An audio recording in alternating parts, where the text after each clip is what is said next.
Dr. Eric Kelly III and a host of phenomenal speakers from all around the globe for this 7-day virtual event that you don't want to miss. The mission of the Black Business Expo is to raise scholarship money from kids all the way from high school all the way from college. The Black Business Olympics is one of the largest Black business showcases in the world. It is an opportunity for businesses and companies to showcase their businesses globally. We are going to be giving away laptops up to $5,000 away to students. Again, I'm Olivia Appleberry, the founder of 2 Cents Finance and one of the speakers for the expo. I am so excited to see you there. For more info, go to www.blackbusinessexpousa.com or call 919-308-9090 and hope to see you there. I am Black Business. From the moment I wake until the time I sleep. Yes, I am Black Business. I am Black Business. Tell me, are you Black Business? I am Black Business. Do you support Black businesses? Listen, I support Black business because I am Black Business. Black Business Expo, one of the largest business showcases in the history of Black business in the world. The world! Sign up today at www.blackbusinessexpousa.com or call 919-308-9090. I am Black Business. I am Black Business. From the moment I wake until the time I sleep, I am Black Business. I am Black Business. Are you Black Business? I am Black Business. Do you support Black businesses? I support Black business because I am Black Business. Black Business Expo, one of the largest business showcases in the history of Black America in North Carolina. Join Dr. Eric Kelly III and a host of phenomenal speakers from all around the globe for this 7-day virtual event that you don't want to miss. The mission of the Black Business Expo is to raise scholarship money from kids all the way from high school all the way from college. The Black Business Olympics is one of the largest Black business showcases in the world. It is an opportunity for businesses and companies to showcase their businesses globally. We are going to be giving away laptops up to $5,000 away to students. Again, I'm Olivia Appleberry, the founder of 2 Cents Finance and one of the speakers for the expo. I am so excited to see you there. For more info, go to www.blackbusinessexpousa.com or call 919-308-9090 and hope to see you there. I am Black Business. From the moment I wake until the time I sleep. Yes, I am Black Business. I am Black Business. Tell me, are you Black Business? I am Black Business. Do you support Black businesses? Listen, I support Black business because I am Black Business. Black Business Expo, one of the largest business showcases in the history of Black business in the world.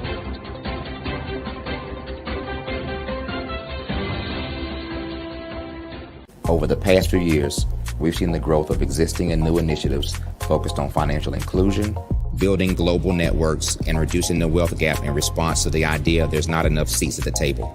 Whether their outcomes are to increase the representation of Black executives on corporate boards, ensure an inclusive global economy, or to create new U.S.-African commercial pathways, the strategies are often carried out by separate programs. The question is, should they be? With the continent of Africa being home to more than half of the world's fastest growing economies, the youngest workforce, over 400 companies generating more than $1 billion annually, 700 generating more than $500 million annually that are poised for growth, and being the destination of nearly $5 billion in venture capital in 2021. Diversifying U.S. and Africa commercial engagement by building bridges between African businesses and their U.S. diaspora should begin being seen as mutually beneficial.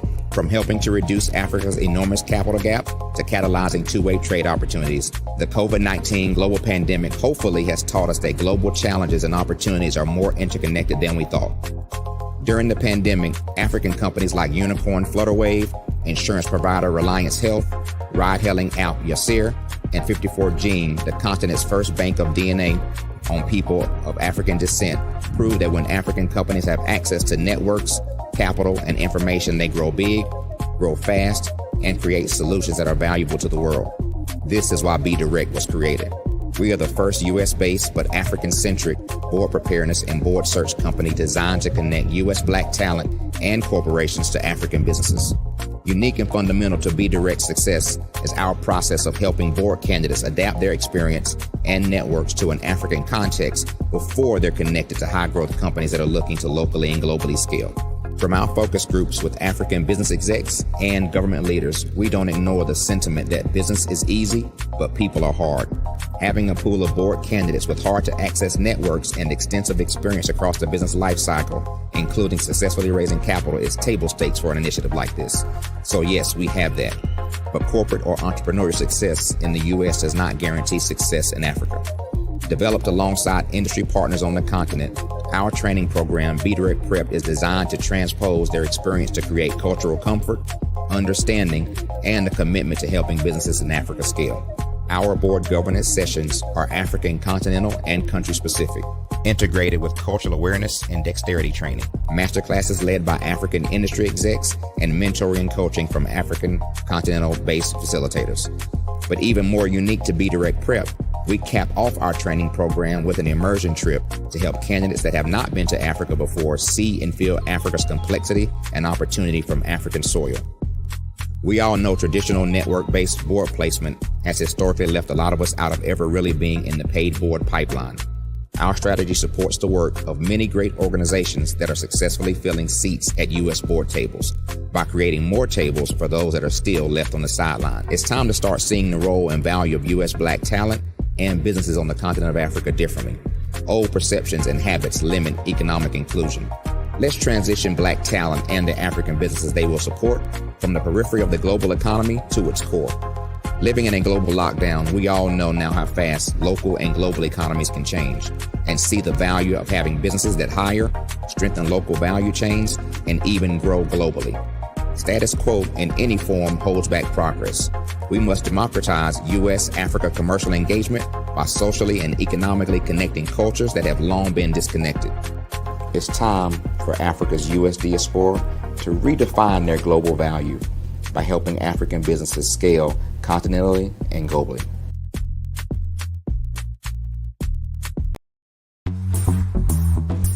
Attention all entrepreneurs and companies. Are you looking for reliable and efficient virtual assistants and back office support to help you manage your business tasks? Look no further than Superwoman Business Services. Our team of virtual assistants provides a full range of administrative support services, including operations management, social media marketing, and much more. We also offer website design services to help you create a professional online presence that reflects your unique brand. In addition to administrative support and website design, we offer business development and structuring services to help you grow your business and achieve your goals. We'll work closely with you to identify areas of improvement and develop a customized plan to help you reach your full potential. At Superwoman Business Services, we understand that running a business can be overwhelming and time-consuming. That's why we're here to help you fly high and achieve success. Our virtual assistants are highly skilled, experienced, and dedicated to providing you with the support you need to thrive. Come fly with us and take your business to new heights. Let us help you become the superhero entrepreneur you are meant to be.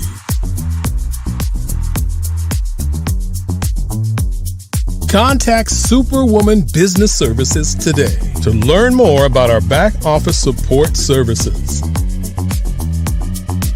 Come fly with us and take your business to new heights. Hi, I'm Barbara Smith. Genius is common.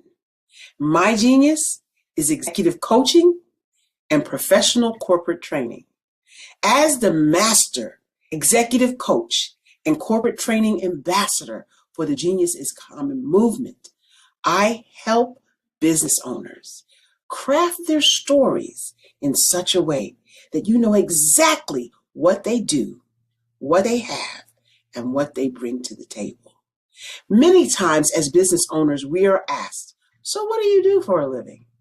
And we could be crushing in our businesses, but we're not quite sure exactly what to say in a short amount of time. Well, I help you take those stories that are the reason why you're in business and why you're so passionate about your business and craft them in such a way that people are drawn to you as opposed to being repelled by you. Because every conversation, every time you talk to someone about your business, you are excited about it. But are you really conveying what you do, what you have, and what you bring to the table? And do really people understand why you care so much and why they should care that you have the solution to their problem? Well, I'm here to help you with that.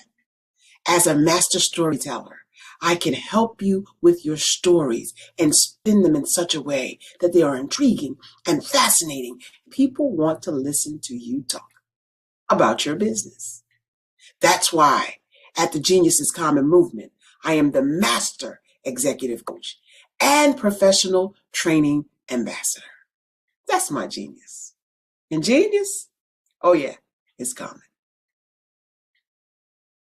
I'd like you to imagine with me, if you will, opening an app where you can collaborate with like-minded individuals from around the world, get inspiration and in-app tools to launch and grow your business, as well as share your knowledge and earn compensation, all in one app.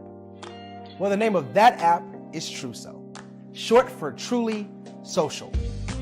Hi, I'm Matthew Newman, the founder and CEO of Truso, a new concept in social media.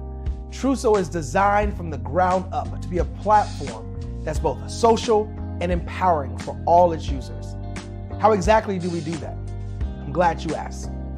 First, Truso brings the world together via video.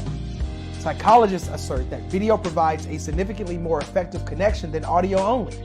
When you enter a community on Truso, you're face to face. Second, on Truso, you don't have to have 1 million followers to monetize. Our business model allows all hosts and moderators to monetize, no matter the size of your following, by 1, producing fee-based content, and 2, inviting others to join the platform as subscribers. Even more, Truso has an in-app resource library with over 100 free resources, forms, and documents to help you build your brand and grow your business. Third, Truso is inclusive. The deaf and hard of hearing communities make up 360 million people worldwide. Unlike audio-only apps, Truso embraces this community, providing a networking platform that allows them to participate via video and closed captioning. We even have a deaf and hard of hearing foundation in the works as well.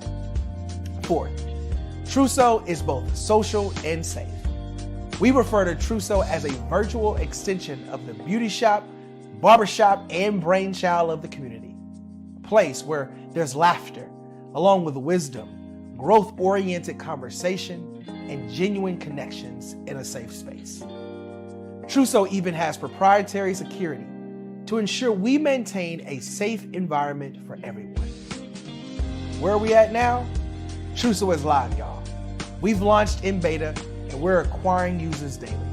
We have an incredible development and marketing team, plus amazing celebrity influencers at the table, helping us spread the word around the globe, beginning within the African diaspora and beyond by creating a safe space for growth, connection, and collaboration.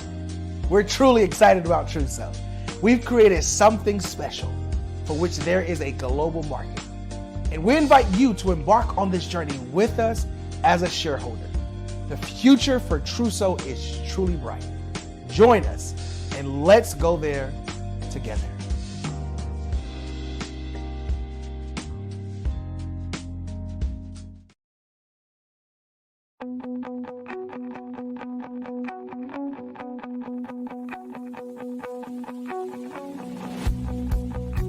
I am Black Business. From the moment I wake until the time I sleep. Yes, I am Black Business. I am Black Business. Tell me, are you Black Business? I am Black Business. Do you support Black businesses? Listen, I support Black business because I am Black Business. Black Business Expo. One of the largest business showcases in the history of Black business in the world. The world! Sign up today at www.blackbusinessexpousa.com or call 919-308-9090. I am Black Business.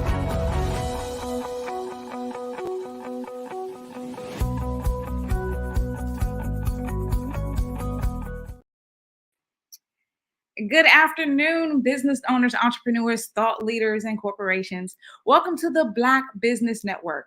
My name is Latika, but I go by Teek, and I'm your business moderator for this afternoon on the Black Business Network.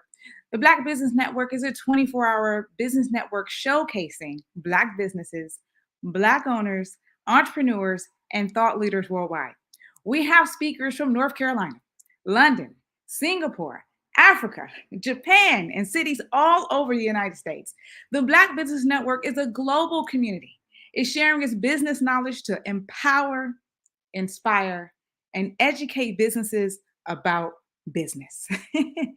So we're going to get into it this afternoon. We have a fireside chat, and I'm going to introduce this beautiful soul as Miss Pie. But let me tell you, she's known as an executive industry leader and CEO of LCM Group with over 30 years experience in multiple functions. She has achieved remarkable success as an employer brand leader, including winning 19 cultural awards between 2021 and 2023. Shelly Jeffrey Cole is the influencer behind Mrs. Pie and a key figure in the Parade Deck military influencer community of over 6.5 million subscribers. Her company, LCM Group, delivers global brand workshops, and Shelly is a sought-after keynote speaker on purpose, branding, and entrepreneurship. I present to you Mrs. Pie, aka Shelly Jeffco. Thank you for that. That was awesome. You are welcome, beautiful soul. Hi, how are you doing this afternoon? Isn't this incredible? And shout out to everybody who is watching us, wherever you're watching from. Thank you for supporting scholarships for kids. Y'all, we need it. So, just bearing in mind that that's at the crux of why we're here. But thank you so much for that. Absolutely. Absolutely. I'm really excited right now because I get this opportunity to interview you. I'm like, oh my goodness, this woman has achieved. So it gets me really, really excited for everyone that is watching this in live or watching this in a replay. We're going to get into some really goodness and learning about Mrs. Pie. To get it started, how would you like me to refer to you? As Shelly or Mrs. Pie? Question. Branding 101. Always go by your brand. So you can use Mrs. Pie, but I'll also tell people about where Pie came from because there's a story behind that brand. I know it is. So I want you to get into it. So we're going to bring it back and start with the basics. I got you for a little bit of time and I'm excited about that. So yes, I want all the tea on the Mrs. Pie, but tell us, how did you get into this? How did you get into this business? Oh my gosh. So I've always loved branding and purpose and the way that we show up. And, I'm also an author and a mom and a philanthropist and all of those things. But I think, to be honest, it's been a culmination of areas in my life that I've always loved. I've worked in HR, I worked in engineering, I worked in sales, I worked in marketing. My family, I'm Jamaican. I come from a family of business owners and entrepreneurs. My mom was a teacher and a minister. So there's just been a combination of experiences in the corporate space. And then I wanted to figure out a way to translate a lot of what I know and really help other individuals who are just starting out in business, whether you're a small business or entrepreneur, et cetera. And my heart is also tied into the veteran community. And so a lot of the work that I do within that space is helping veteran small business owners learn the basics of branding, but from a business strategy perspective, not just, putting things on social media. And then, it just kind of spanned out. So I work with a lot of organizations also that support or do things for kids.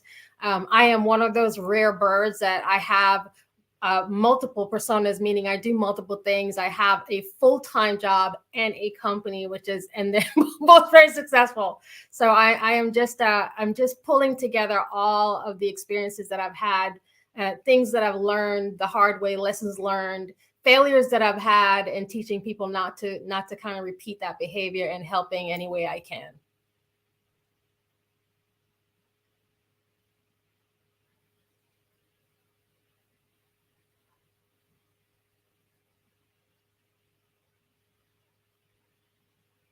So I think we just took a slight pause. We're going to wait for my host to come back.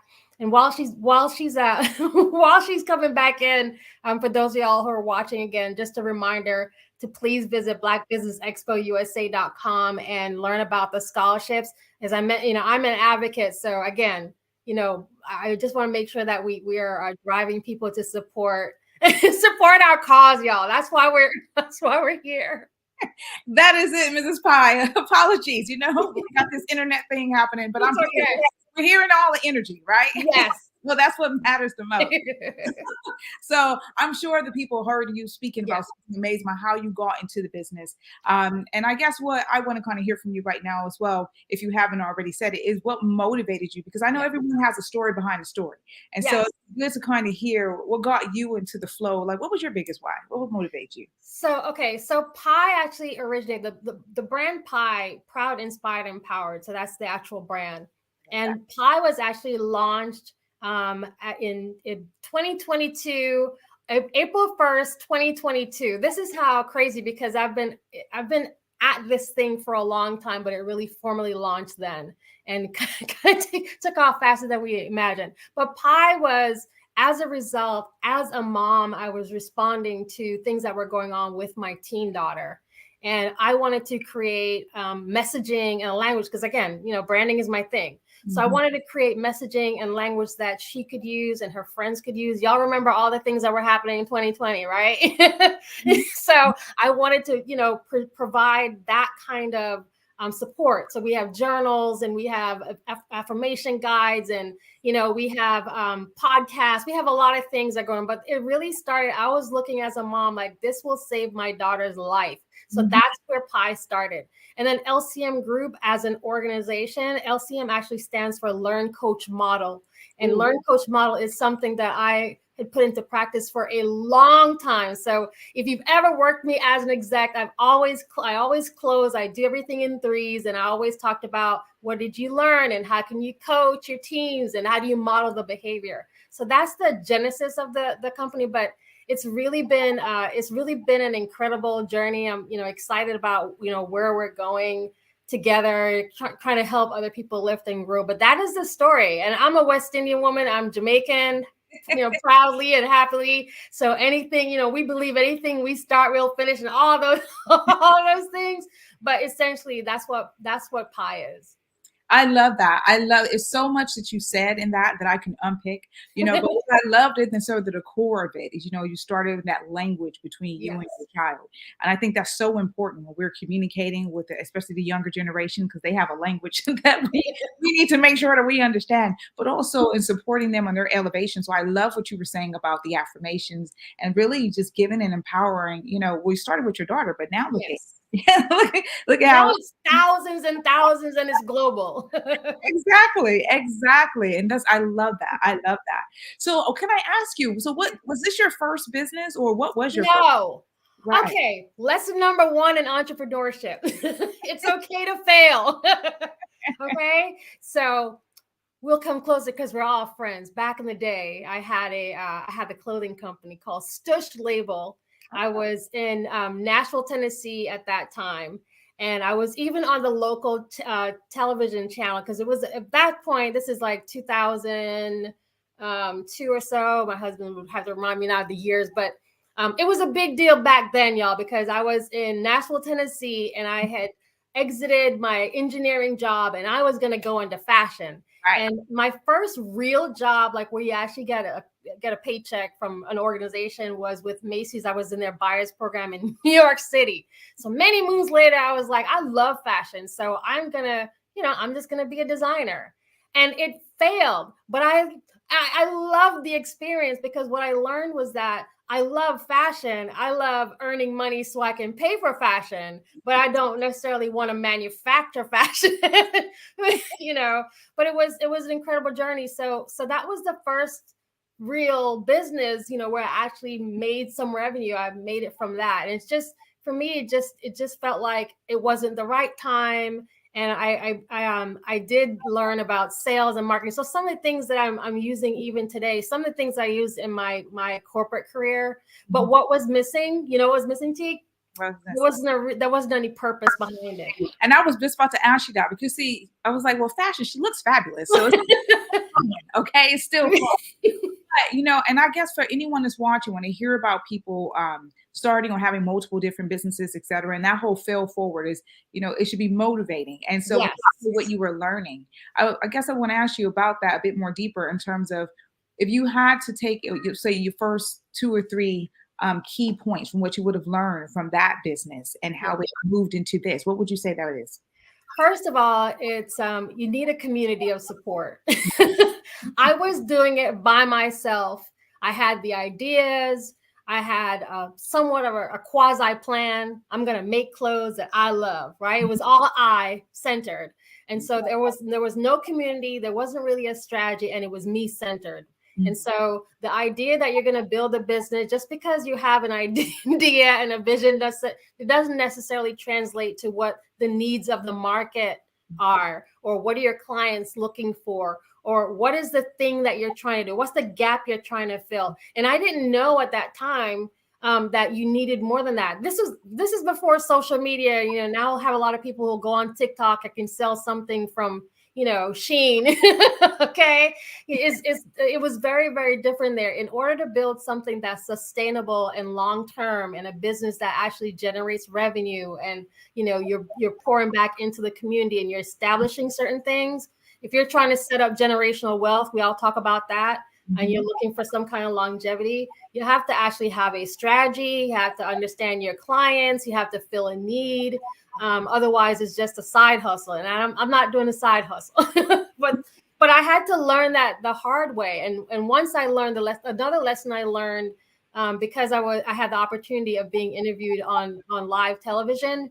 It was my first foray in front of the screen. I'm usually the person who's behind the screen a lot. That's shifted over the past few years, dramatically. But I had the opportunity, even in that experience, to see what that looked like. And so I started changing the way I thought about how I marketed myself and how I branded myself going forward. So y'all, when I say this is 20 years into it, I said 2002, and 20 years or so later, I am now walking into the purpose of my life and seeing this play out. So it's just really being open to learning the lesson, and it's okay. It really is okay to to pick up and move forward and understand that everything happens in the right time. That's true. Everything that your mama told you is true. I love that. I love the authenticity of that, because you said something I think is purposeful, and to reiterate back to the community that's watching, and that is that you went into it thinking about what I wanted to make, and then your vision or your insight shifted along the way, and it being about community. And so that means that you were giving back into what you thought people. Well, you start looking into what the people needed to receive. And then that seemed like it, domino affected into what you expanded into today, which I think is amazing. And so you basically, like you said, fell forward. Absolutely fell forward. So, I mean, you learned a lot of key things there. So this next question I have for you is, why do you think owning a box is important? I know I just went there. Okay, so I'm gonna shift this question to, let's see, owning a box. So I'm gonna shift this to owning your space and staying in your lane. Okay, and defining what that lane looks like so that you can communicate it to other people, because other people will tend to put you in a box or a lane. Okay, so once I figured out, what I bring to the table, and again, this is advice whether you're in business as an entrepreneur, or you're thinking about being an entrepreneur, or you're working on your 9 to 5 and you're happy and that's your thing. Okay, but one of the things that you have to be able to do very successfully is understand your values and who you are, your identity, and what you bring to the table. And so, because I've been able to successfully do this, I do this the same way I can build that box for a business, right? Maybe we call it brand equity and brand identity, is the same way I can do that for myself. And then I manage everything that comes in and out of that box. I manage that box, right? So when we talk about, really understanding. So there's a lot of folks where it's so confusing, Teak, where you're asking them, if I ask someone, if I ask you, like, what do you do? I don't even ask people what they do for a living anymore. I remove that. I just ask, like, what do you do? Because we are complicated creatures. And there are a lot of us who, just because you're on the 9 to 5, maybe what you're doing there is just paying the bills, but you're an amazing singer on the weekends, right? So, you know what I mean? So even the way you ask the question, but I purposely try not to put people in those boxes. You invite me in your box because you've defined it, and then I can say, oh, Teak, she does blah, blah, blah. Not me putting her in That's it. In that box, right?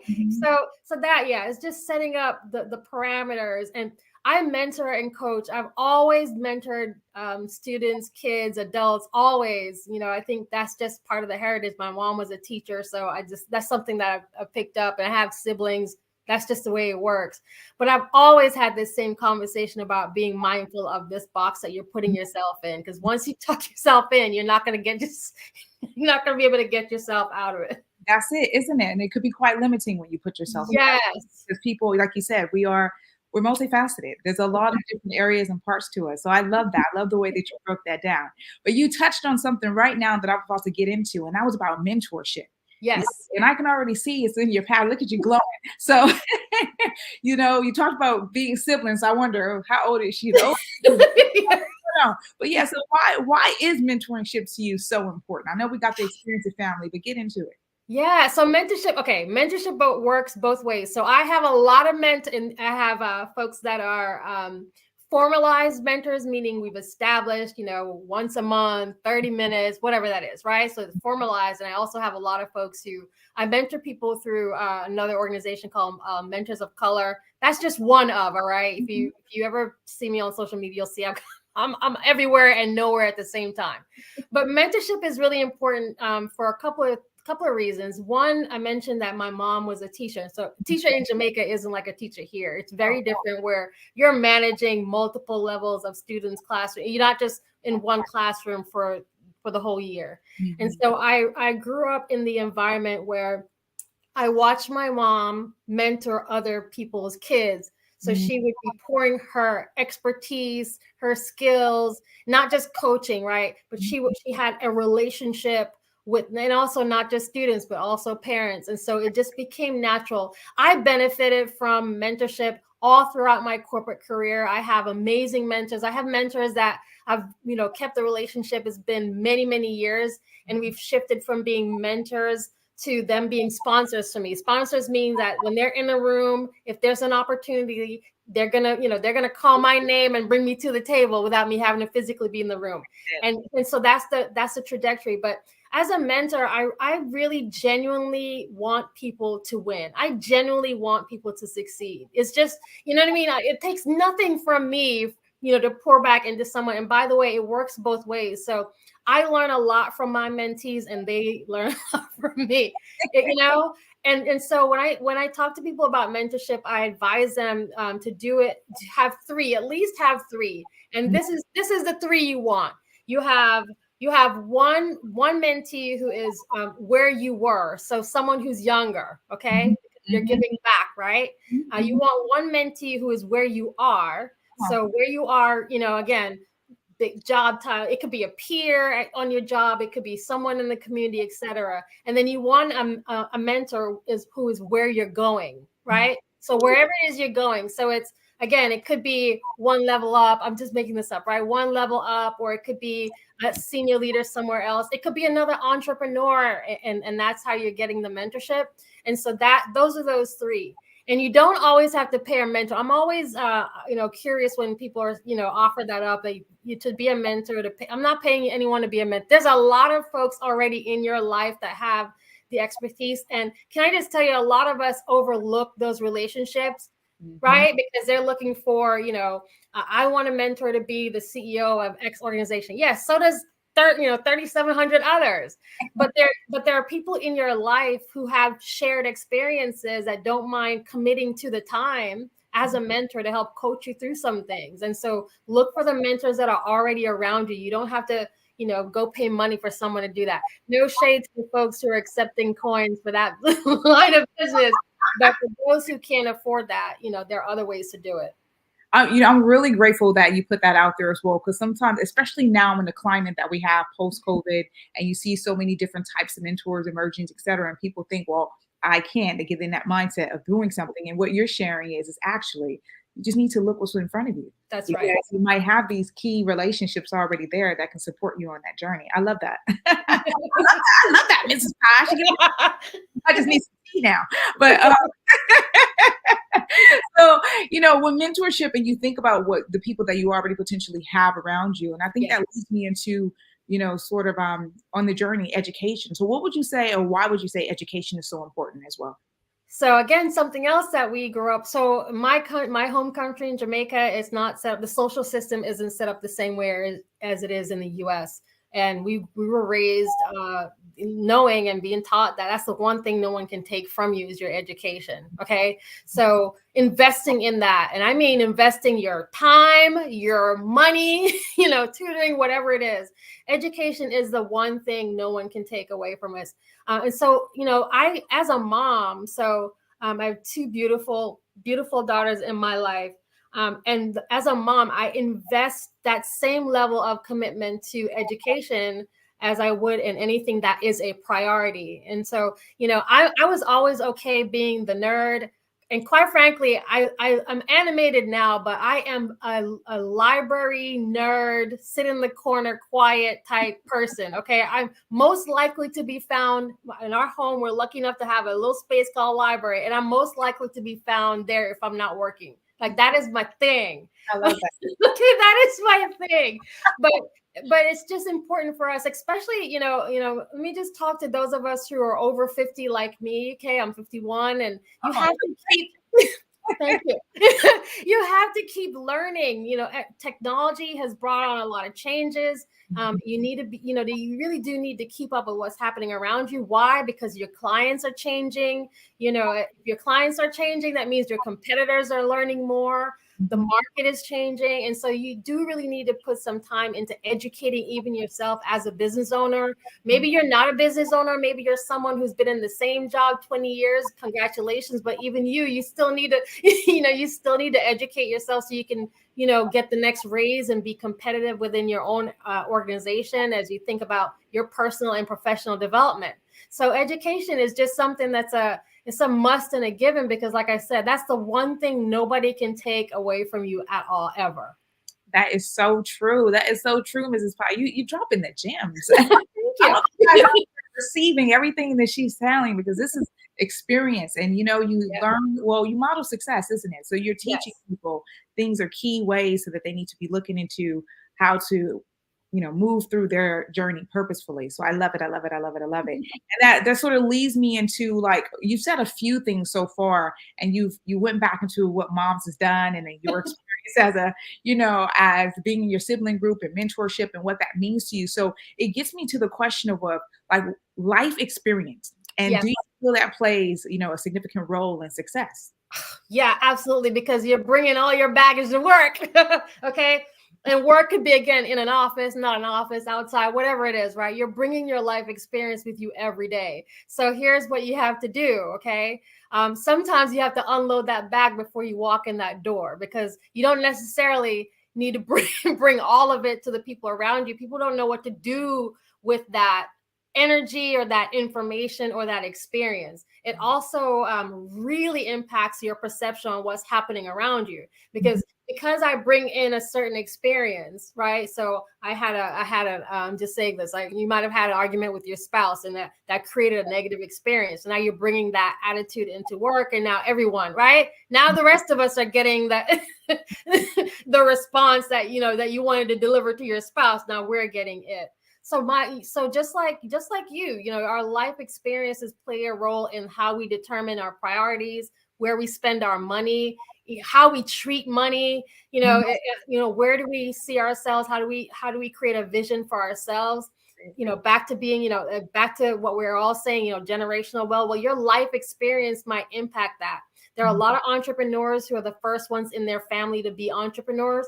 Your life experience might be, no one in my family has done this. But just because no one's done it doesn't mean that that first person isn't you. So you have to be able to tune out some of the voices from those life experiences. You know what I mean? So that you can inspire yourself to keep moving. So life experience is huge. And then and understand the lessons. Like for me, if I get the lesson, I try to learn it the first time, right? I am no good at like learning the same thing over and over again, or being burned over and over again, right?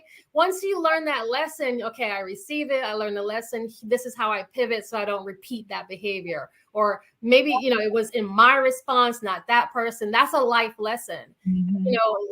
Everything that has to do with your shortcomings, that's a life lesson. And then what do you do with the information? And don't carry your bad, experiences. I don't care who started it. Back 20 years ago, so-and-so said something to me and rubbed me the wrong way.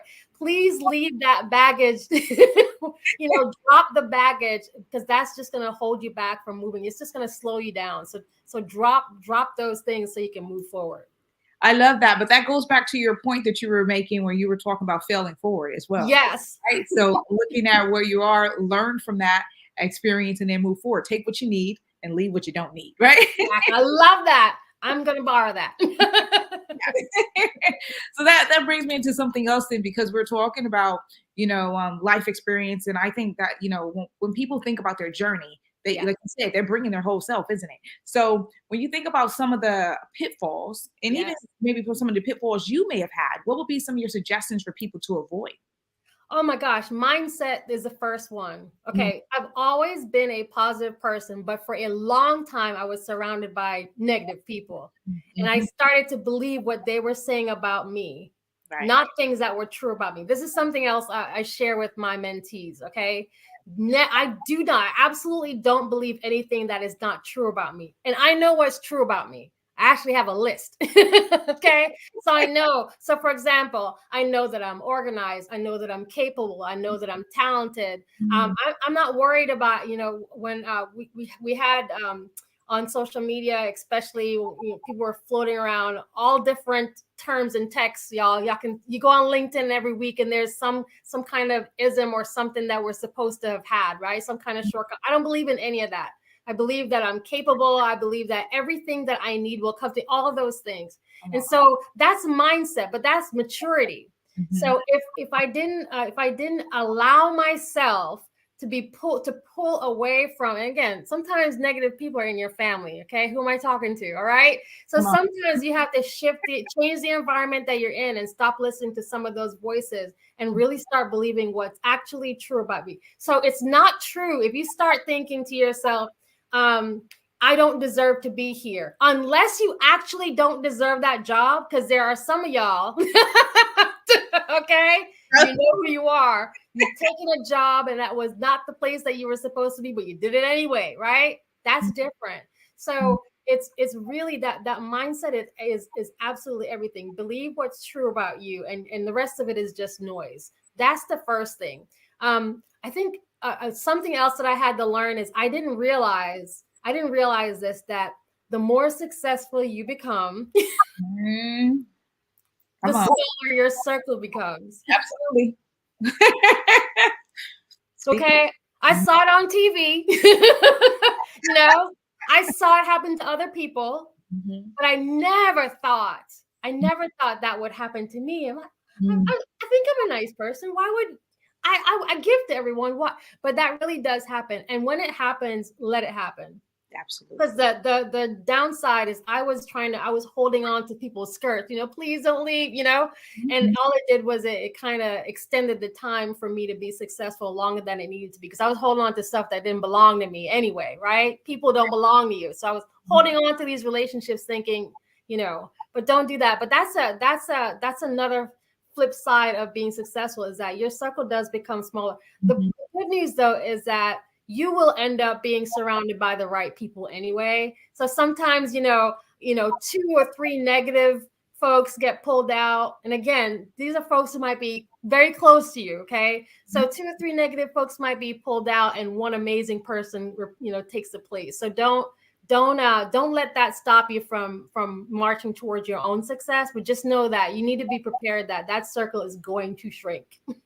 I love that. I mean, 2 key valuable points: mindset, and then even the mindset feeds into the circle, and things naturally shift. Ms. Pye, you really, really, and that your experience of being honest and authentic, I think is what feed back into the people, because that's what we need to hear, right? Oh yes. And speaking about our people, and thinking about business, do you think, because we talked about quite a lot of things, we talked about education, we've now, and I need to go back a bit, because you were doing affirmation to yourself, and I was getting excited, like, yes. Talking about mindset, I was like, yeah, but look how much she poured into herself first. I need the people to understand that that's what you need to do. You need to know your list first. So thank you for dropping that beautiful gem of sharing something personal for yourself in that way. And then that gets me into Black people and success. So yes, do you think that Black people actually have an equal start to business compared to get into it, Ms. Pye? Nope, next. No, we don't. So here's where, and I don't apologize for my Black pride. Okay, I told you I'm Jamaican. We come with it. Okay. So here's where it's kind of concerning, and also like, come on, y'all.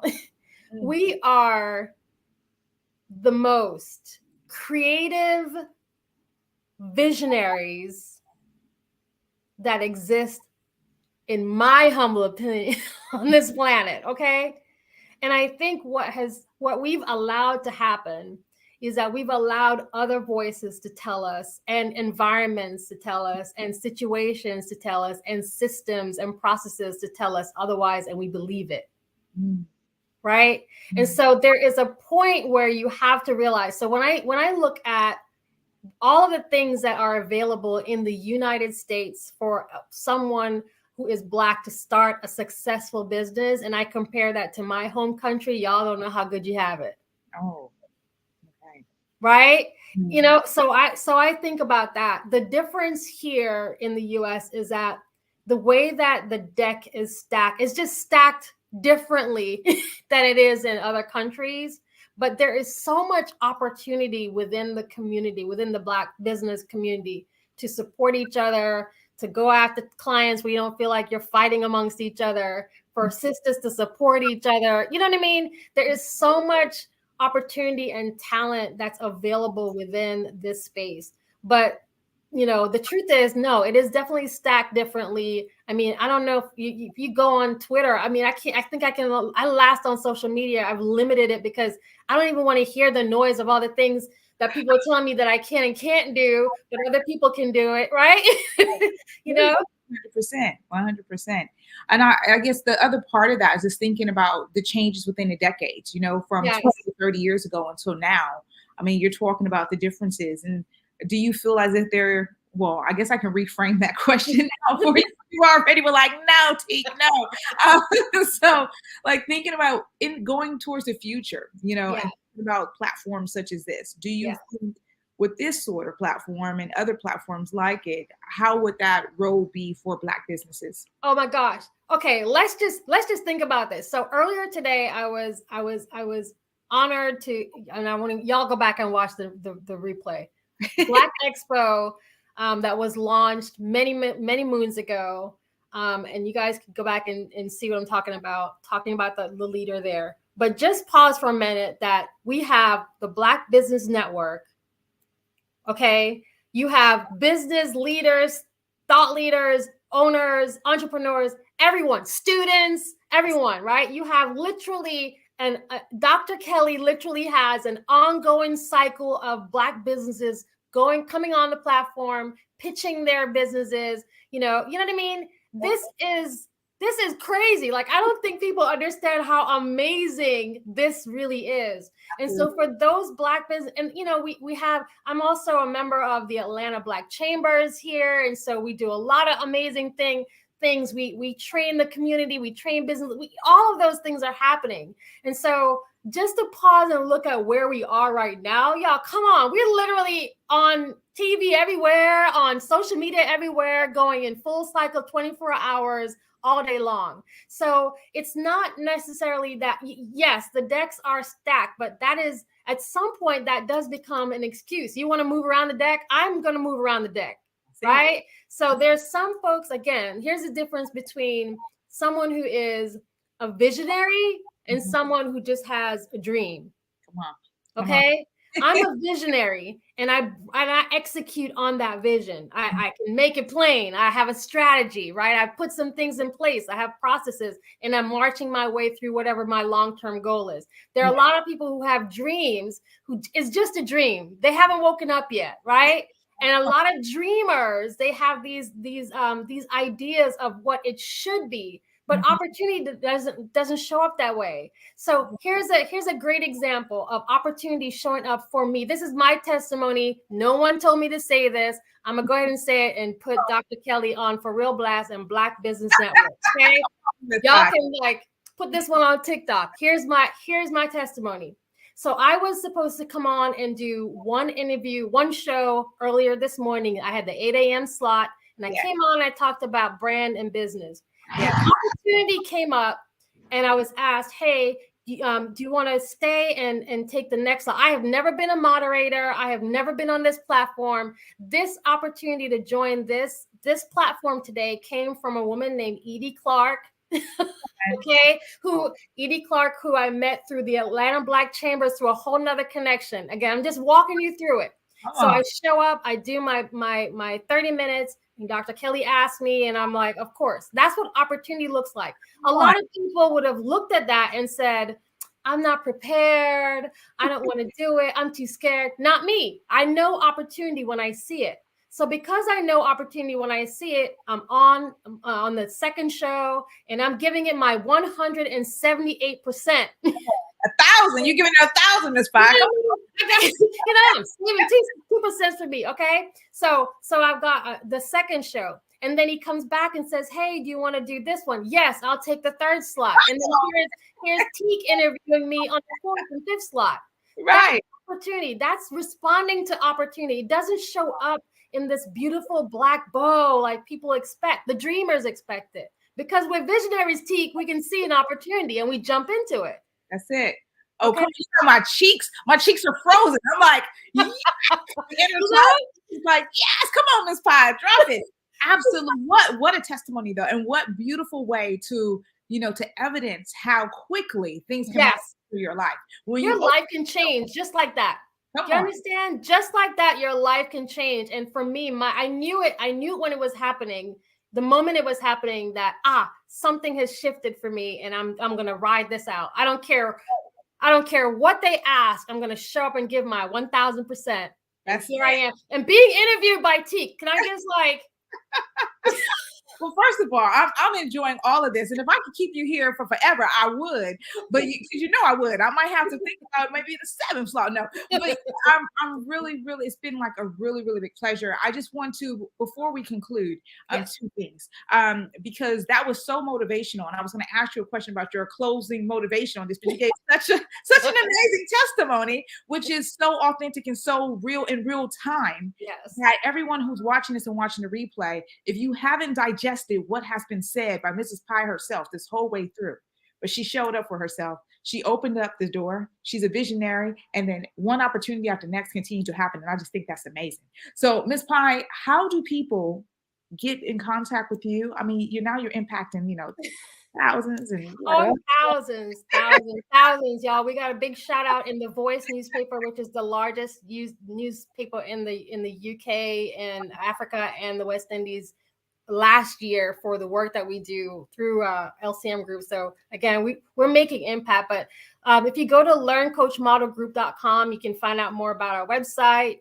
You can go to Parade Deck and search Mrs. Pie. You can literally Google Mrs. Pie at this point. Like we're literally everywhere. We have podcasts, we have books, we have consulting, we have a lot of things going on. But I'm gonna be back on Black Business Expo, y'all, because I'm determined to be Dr. Kelly's Oprah.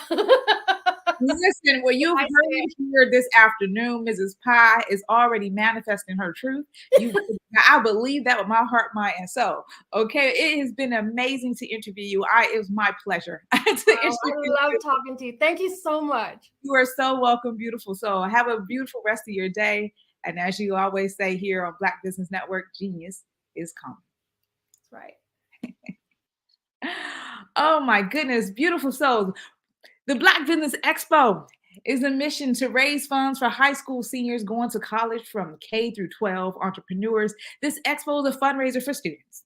You may go on to the Black Business Expo USA.com to donate to the scholarship or fund, or use Cash App.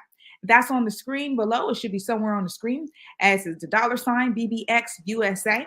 No, our goal is to give laptops up to $5,000 to students excuse me, I can't even give my words out. I'm so excited. That's $5,000 to 10 students, and students can register online for blackbusiness.com, expo USA.com. Every dollar, so that we want to remind you to donate, goes to the scholarship fund. So we want to thank our Black Business Expo sponsors for all that they have provided for this beautiful cause. And so genius is coming, and guess what? We'll see you on the other side.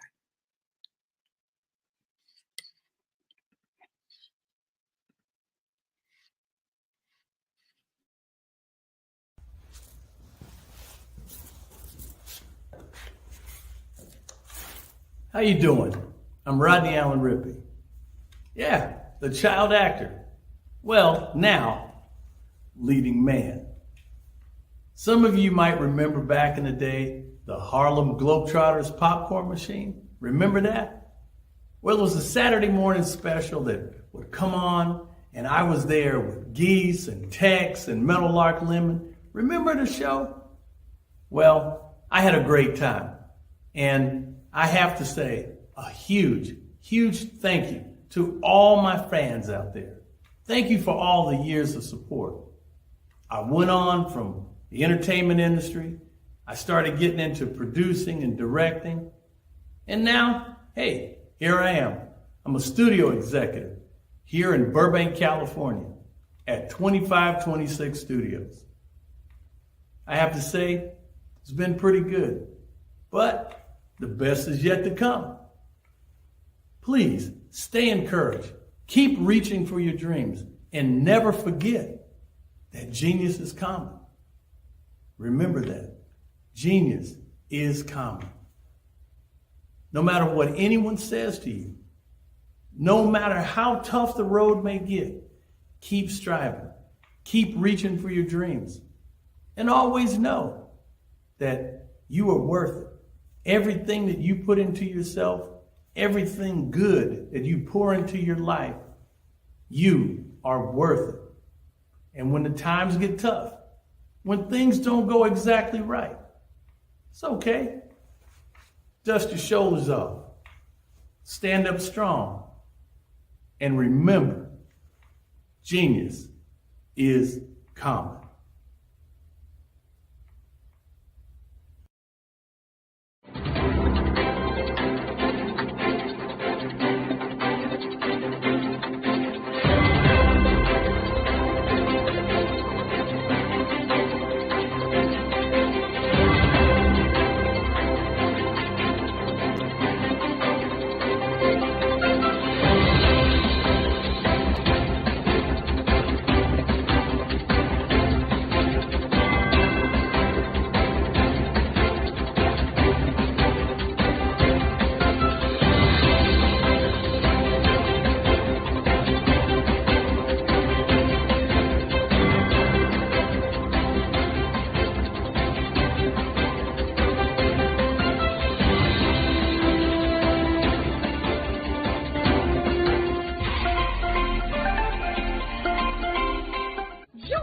Dr. Eric Kelly III and a host of phenomenal speakers from all around the globe for this 7-day virtual event that you don't want to miss. The mission of the Black Business Expo is to raise scholarship money from kids all the way from high school all the way from college. The Black Business Olympics is one of the largest Black business showcases in the world. It is an opportunity for businesses and companies to showcase their businesses globally. We are going to be giving away laptops up to $5,000 away to students. Again, I'm Olivia Appleberry, the founder of 2 Cents Finance and one of the speakers for the expo. I am so excited to see you there. For more info, go to www.blackbusinessexpousa.com or call 919-308-9090 and hope to see you there. I am Black Business. From the moment I wake until the time I sleep. Yes, I am Black Business. I am Black Business. Tell me, are you Black Business? I am Black Business. Do you support Black businesses? Listen, I support Black business because I am Black Business. Black Business Expo, one of the largest business showcases in the history of Black business in the world. The world!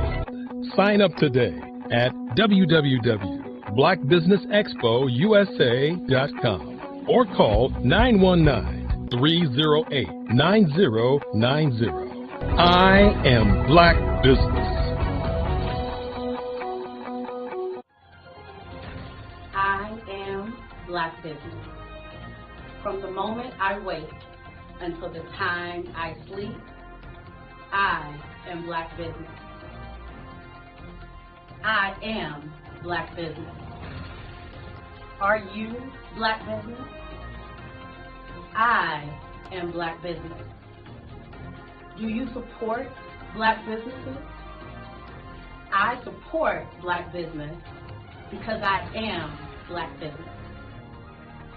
Black Business Expo, one of the largest business showcases in the history of Black America in North Carolina.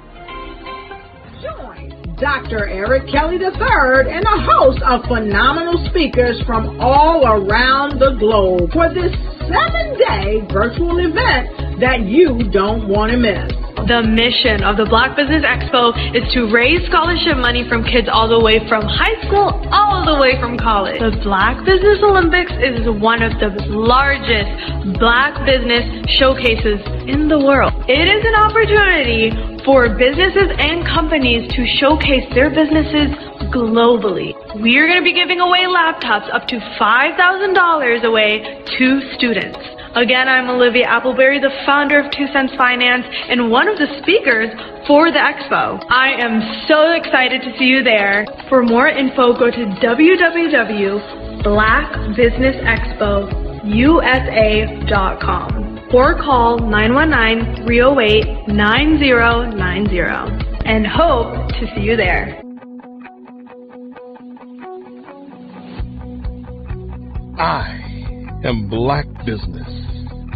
From the moment I wake until the time I sleep. Yes, I am Black Business. I am Black Business. Tell me, are you Black Business? I am Black Business. Do you support Black businesses?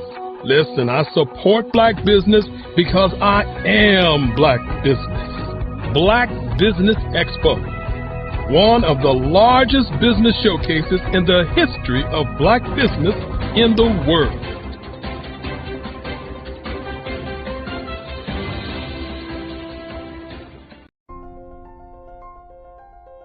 What if you could build your own city?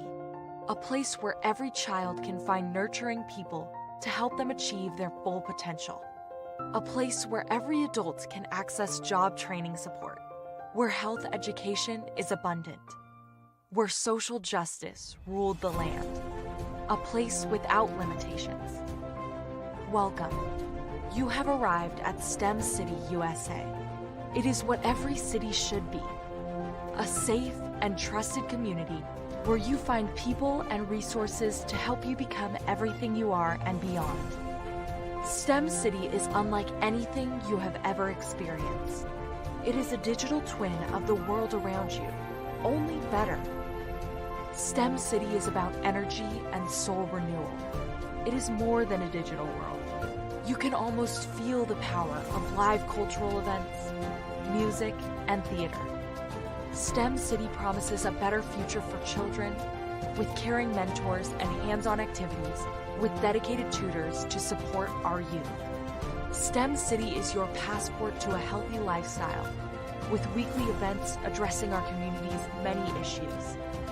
STEM City is your financial well-being with helpful information on wealth management, career advancement, job training, and so much more.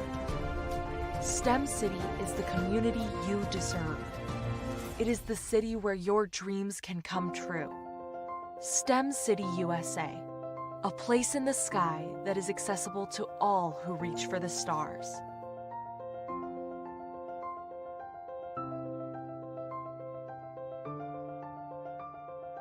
Phenomenal Tanya T. Wise, who is here from the great state of Maryland.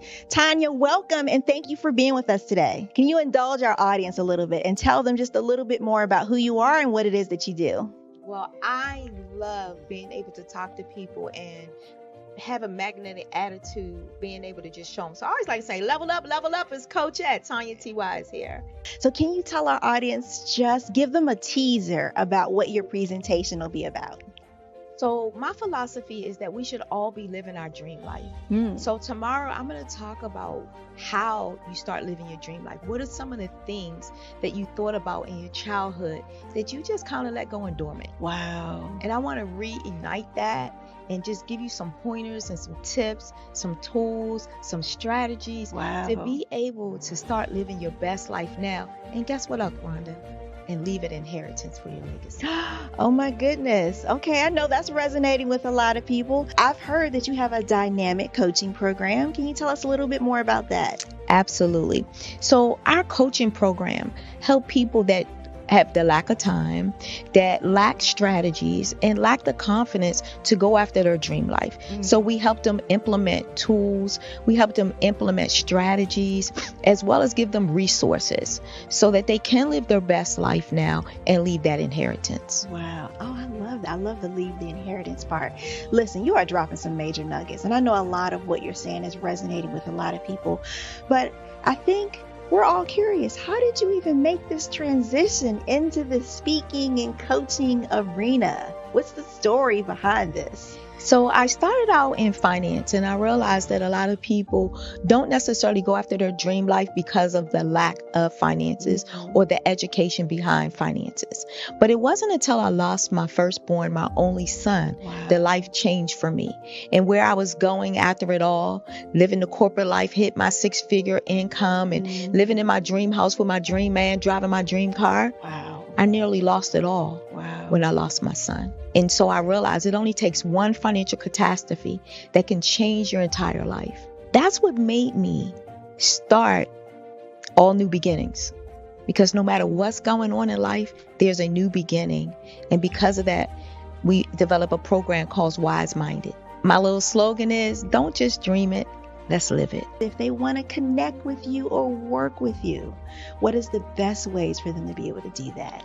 Well, for my social media guru, you can connect with me on every single social media platform as Tanya T. Wise.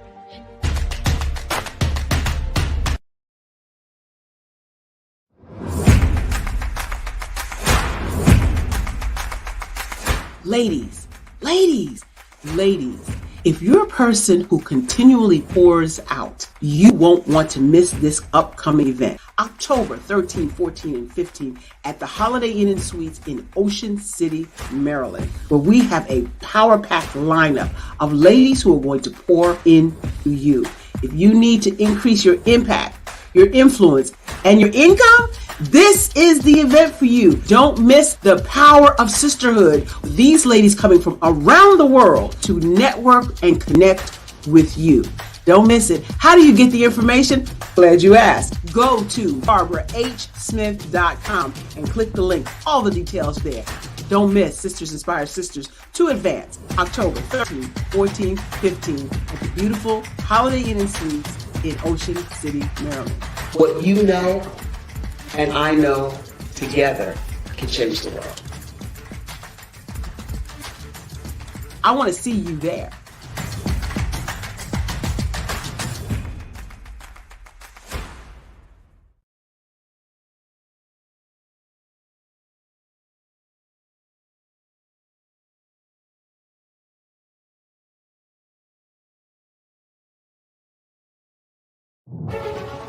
In the heart of America, there are dreams waiting to be realized. Dreams of owning a home, creating a haven for families, and building a future. Yet, there are 13 million mortgage-ready home buyers and nearly 20 million renter households who have the credit and income to qualify for a mortgage but remain left out of the home buying process. These potential home buyers are in urban and rural America, where dreams should flourish. The big banks, the giants of finance, have all exited the mortgage lending business, decreasing their lending footprints across America. They are no longer present and active in these communities. Instead of offering opportunities for home ownership, some of these banks have chosen a different path. They have decided to become mega landlords. They have chosen to invest billions of dollars in rental homes, leaving potential home buyers with fewer options and stuck in a cycle of renting without the chance to build equity and create a legacy for their families. Here is the shocking truth. A report issued by the Home Ownership Council of America revealed that if lenders were to step forward and serve this underserved market, they could conservatively increase their loan volume by $1.5 trillion. $1.5 trillion. This is $1 trillion business opportunity, ripe for the taking.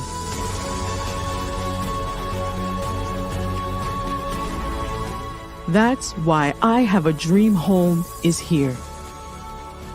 We support the American dream of home ownership in urban and rural America. We believe in the power of social consciousness and the impact it can have on people's lives. Investing in urban and rural America is not just good business sense. It's a moral imperative. Our mission is clear. Become the go-to mortgage lender in these communities. Create a pathway to home ownership for all Americans, breaking the cycle of poverty by empowering families to build wealth stabilizing our communities, and taking pride in our country. I have a dream home. Unlocking dreams, transforming communities, and rewriting the story of American home ownership. For more information, scan the QR code or visit our website at www.ihaveadreamhome.gold.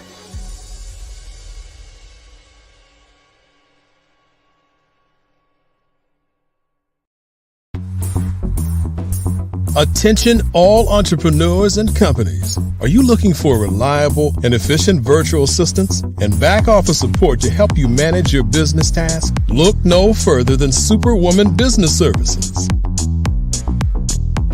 Our team of virtual assistants provides a full range of administrative support services, including operations management, social media marketing, and much more.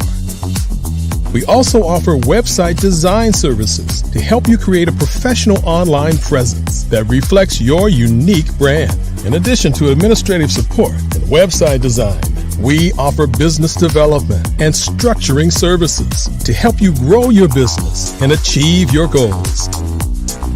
We'll work closely with you to identify areas of improvement and develop a customized plan to help you reach your full potential. At Superwoman Business Services, we understand that running a business can be overwhelming and time-consuming. That's why we're here to help you fly high and achieve success. Our virtual assistants are highly skilled, experienced, and dedicated to providing you with the support you need to thrive. Come fly with us and take your business to new heights. Let us help you become the superhero entrepreneur you are meant to be.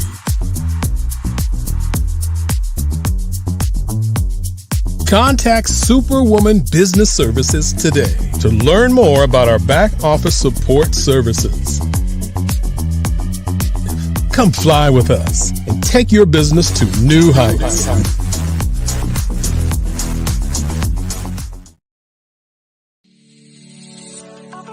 Did you know that our black dollar only lasts for 6 hours in our community?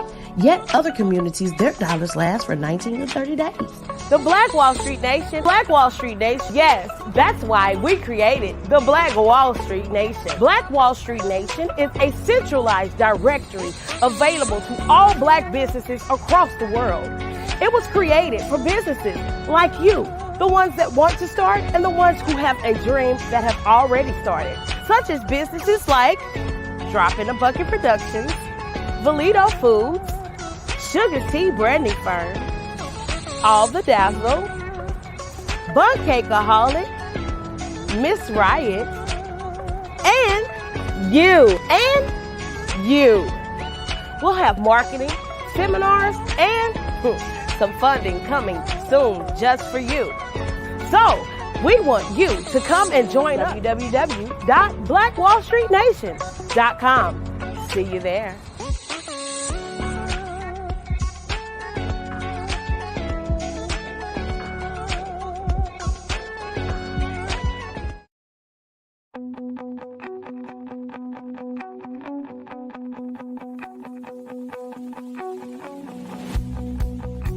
I am Black Business.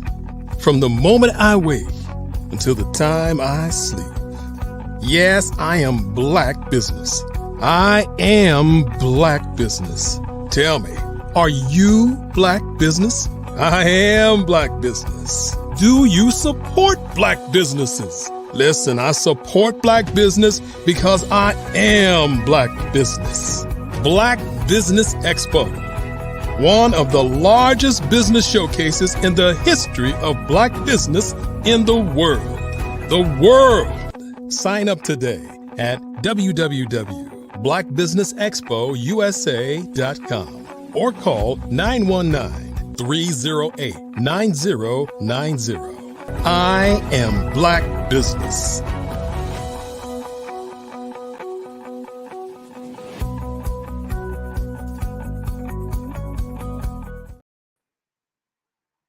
Good afternoon, business owners, entrepreneurs, thought leaders, and corporations. Welcome to the Black Business Network. My name is Latika, but I go by Teak, and I'm your business moderator for this afternoon on the Black Business Network. The Black Business Network is a 24-hour business network showcasing Black businesses, business owners, entrepreneurs, and thought leaders worldwide. We have speakers from North Carolina, London, Singapore, Africa, Japan, and cities all over the United States. The Black Business Network is a global community sharing its business knowledge to empower, inspire, and educate businesses about business. The next individual that I have coming up soon is coming on for a keynote address, and that is Marilyn Clark. Marilyn Clark, DTM Distinguished Toastmaster, is a John Maxwell certified speaker, trainer, coach, and disc behavior analysis consultant. Marilyn is the founder and CEO of Mac Leadership Solutions, LLC. She's also published author and entrepreneur specializing in personal and professional growth. Marilyn has more than 30 years of business experience, including training and development, personal and professional development, leadership development, performance improvement, business and life coaching, disc, entrepreneurship, and real estate and consulting. Woo!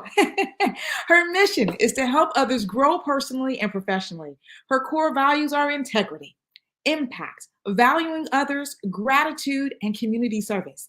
She is a published author of Let It Go and Flourish and Daily Planner, January 2023 to December 2023, with coaching prompts to help you flourish. Marilyn has been a member of Toastmasters International since 2017, and she served as an area director for several clubs within Toastmasters International. She has received the Distinguished Toastmaster Award, the highest award within the Toastmaster International. Marilyn is also a volunteer facilitator and leads transformational roundtables for Change Your World. Marilyn currently serves on the board of Greater Baltimore Chamber of Commerce. She's a member of Longview Bible Church and a proud mother and grandmother to her daughter, Cameron Clark Lambert, and son-in-law, Malik Lambert, her grandson, Zayn, and her granddaughter, Zara. She enjoys spending time with her family and friends. And you can visit her website at macleaderpublicsolutions.com. Oh, beautiful souls, Black Business Network, help me welcome to the platform, Miss Marilyn Clark. Hello, Teak. It's exciting to be here. Hi, Miss Marilyn Clark. It's so exciting for you to be here. I'm looking forward to hear what you have to say today in your keynote address. So I'll say genius is coming. I'll see you on the other side. Thank you. Thank you. Hello, everyone. Again, I am excited to be here to give this keynote address. And today I will be speaking about Black businesses as well as how we should lead across different generations, specifically our Gen X's and our Gen Z's. Now, there are many successful Black businesses, and I am so excited about those that were launched during the pandemic. You see, many people lost their jobs, and as a result, they pivoted and started their businesses. Now, why are so many Black businesses successful? It is all about leadership. Leadership matters. It is important for businesses to be successful. But before we can lead others, we must first lead ourselves. It is more difficult to lead ourselves than it is to lead others. I know that from personal experience, because self-leadership includes discipline, emotional intelligence, discipline, self-control. Leadership matters. In fact, the tagline for my business is, "We are moral authority." What is moral authority? I'm glad you asked. You see, moral authority is the highest level of authority, and it's based on the core value, who the leader is more so than a title and a position. The position is the lowest level of leadership. But with a moral authority leader, they gain that from the people who they lead. These leaders of successful Black businesses are moral authority leaders. They are competent, courageous, empathetic, and consistent. Now, what is competence? These Black business owners who are successful, they are lifelong learners, constant learners. They are always looking for ways to expand and increase their knowledge. And they also train their teams. When they are about to promote someone to a leadership position, they make sure their leaders are trained in leadership development. They don't just promote someone up the rank because, oh, they've been here 10 years, it's time to promote them. No, they are about competence. Because here's the thing. If you don't give that emerging leader adequate training, it leads to frustrated team members and a frustrated leader because they don't know what they're doing through no fault of their own. So you have to lead, teach them, show them the way. Now, these successful Black business owners and senior leaders are also courageous. In businesses, you will face obstacles, challenges, but if your why is strong enough, you must have a why for what you do. And if your why is strong enough, when those challenges come, you will face them head on. And you will see those challenges as learning opportunities to grow. They plow through those obstacles. They don't abandon ship when trouble comes. They grow through their pain and challenges. And their teams watch them as they grow through those challenges. Successful business owners are also empathetic. When their teams make mistakes, they don't hammer them. They do hold them accountable, but they teach them to learn from their mistakes. They document the mistakes so that they do not repeat them. And they use that as a stepping stone to success. They recognize that nobody is perfect. Now, I'm not saying you should go look to make mistakes deliberately, but when you do, you use them as a learning experience. They recognize that failure is the condiment that gives success its flavor. Let me repeat that. Failure is the condiment that gives success its flavor. Now, with this approach to mistakes, their team members are more likely to step outside of their comfort zone into their growth zone and are more innovative and creative and are willing to speak up in meetings about any ideas that they have. They're creative. They're stepping out of their comfort zone, making and taking calculated risk so that they can succeed. But if they're being led by leaders who hammer at them when they make mistakes, they're going to shrink back because they don't feel psychologically safe. All right? Now, that's it for moral authority leadership. Let's speak more on success. All right? It is achieved when business owners and leaders have certain characteristics: vision, integrity, decisiveness, effective communication skills, accountability, optimism, empathy, and they embrace diversification. So let's dive into these characteristics and core values that these successful Black business owners have that allowed them to get to the pinnacle of their success and their businesses. Vision. Great leaders have a clear strategic vision for the future of their business, and they know how to communicate that vision to inspire followers. Here is the thing. When you share your vision with your employees, they are more likely to get on board and help you achieve that vision. But when you're not transparent, they don't know what's expected of them. So it's very important to be clear, to give clarity on where you want to go. Self-awareness is also key. Another characteristic that successful leaders have is integrity. Now, there's integrity and there's reputation.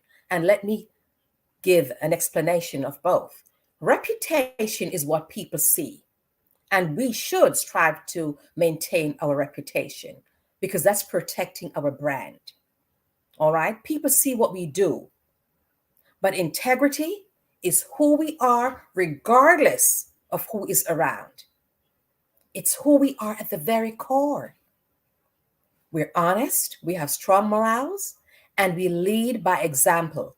And that builds trust and respect from your team members. If you expect one thing from your employees and you do otherwise, they can't trust you. Do you keep your promises? Or do you make promises and then you shift? No, you can't do that. They don't see you as being trustworthy. And then they can't trust you. They're less productive. Decisiveness. Strong leaders make difficult decisions every day, and they do so promptly and firmly using expert input. This demonstrates confidence and earns support from their peers and teams. It is important to put people in leadership positions who are decision makers, not people who are going to be going back and forth, but are very decisive, because sometimes immediate actions is necessary. Communication skills. Practice active listening. Successful leaders practice active listening. They listen to understand and not listening to interrupt, to put their thoughts in.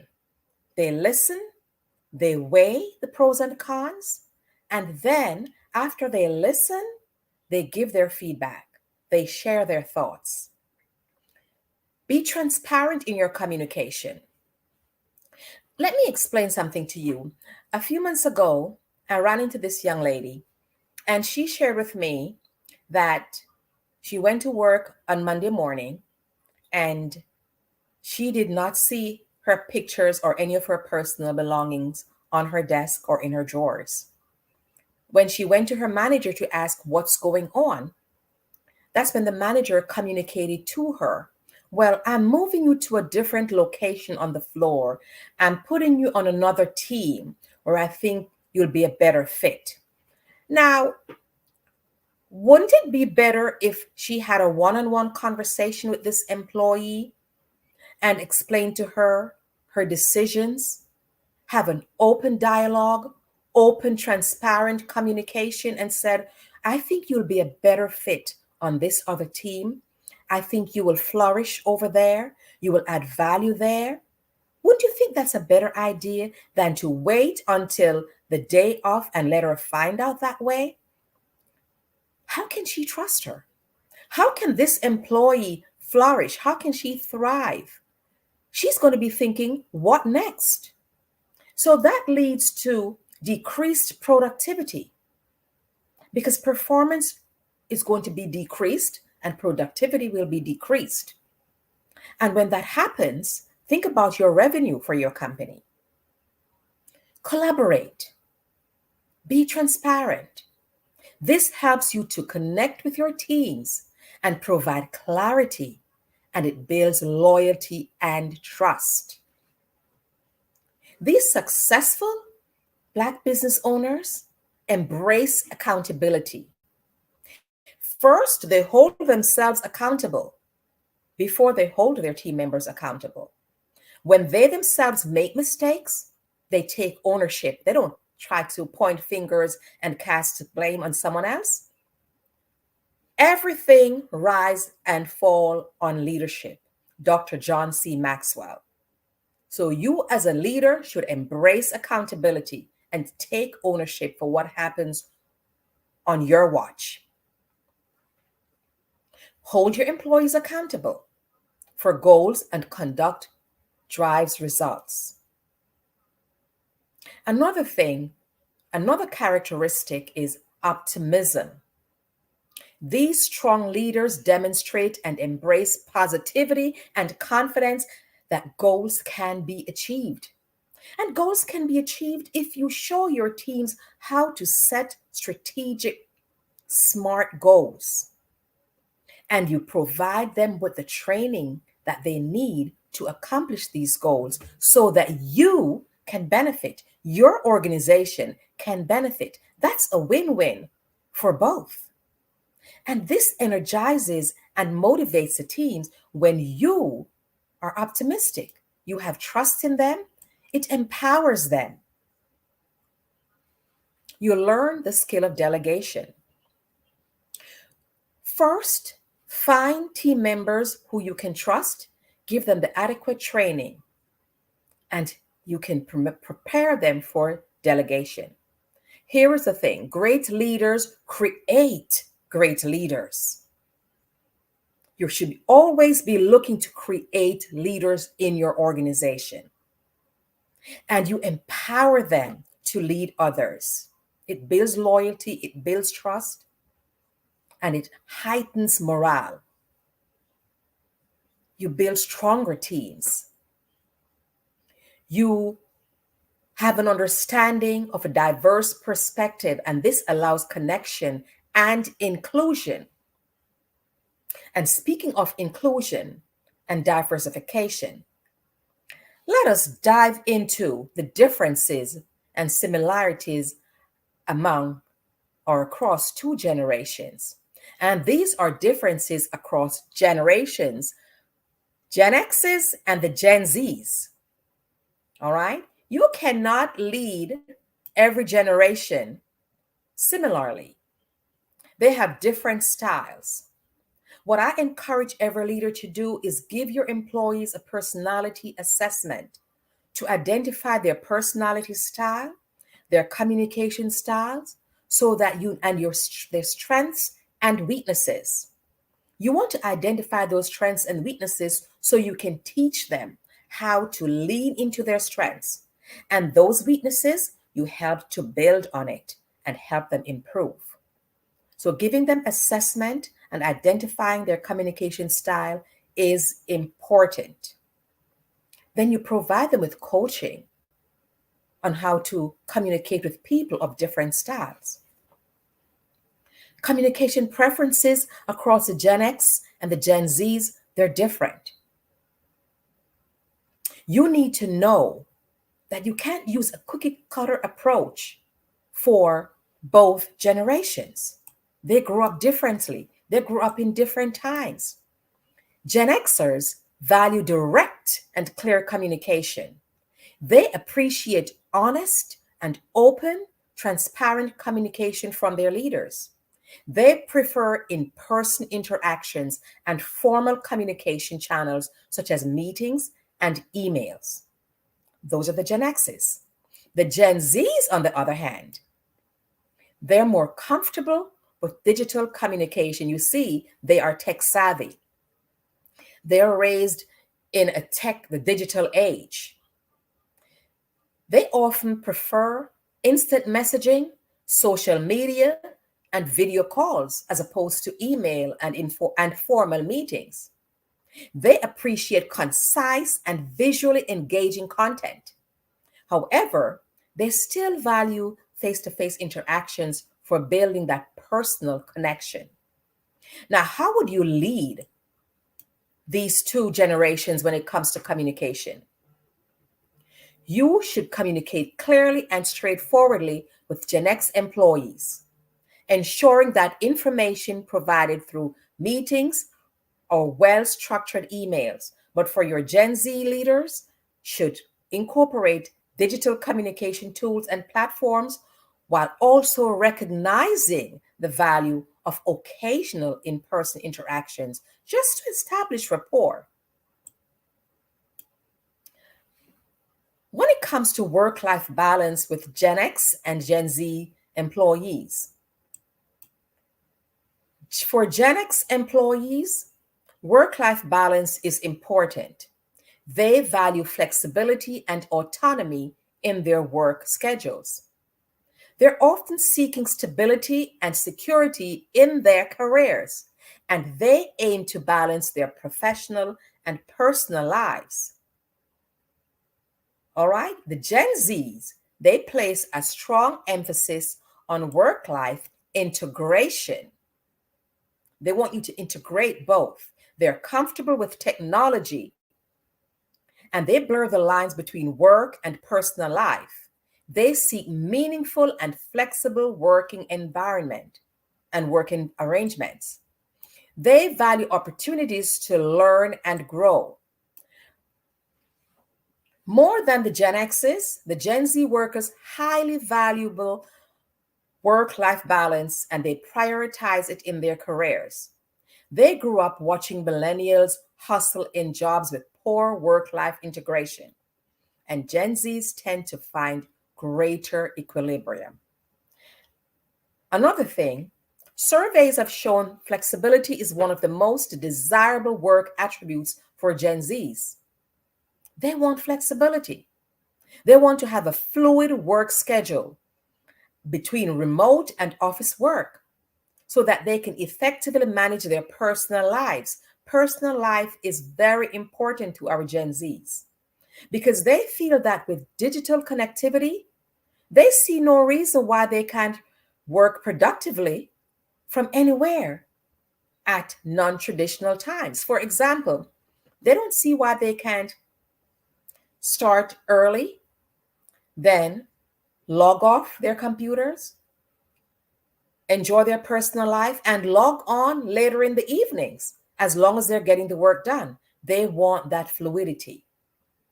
They desire roles that engage their passions and provide meaning. For them, it's not just a job.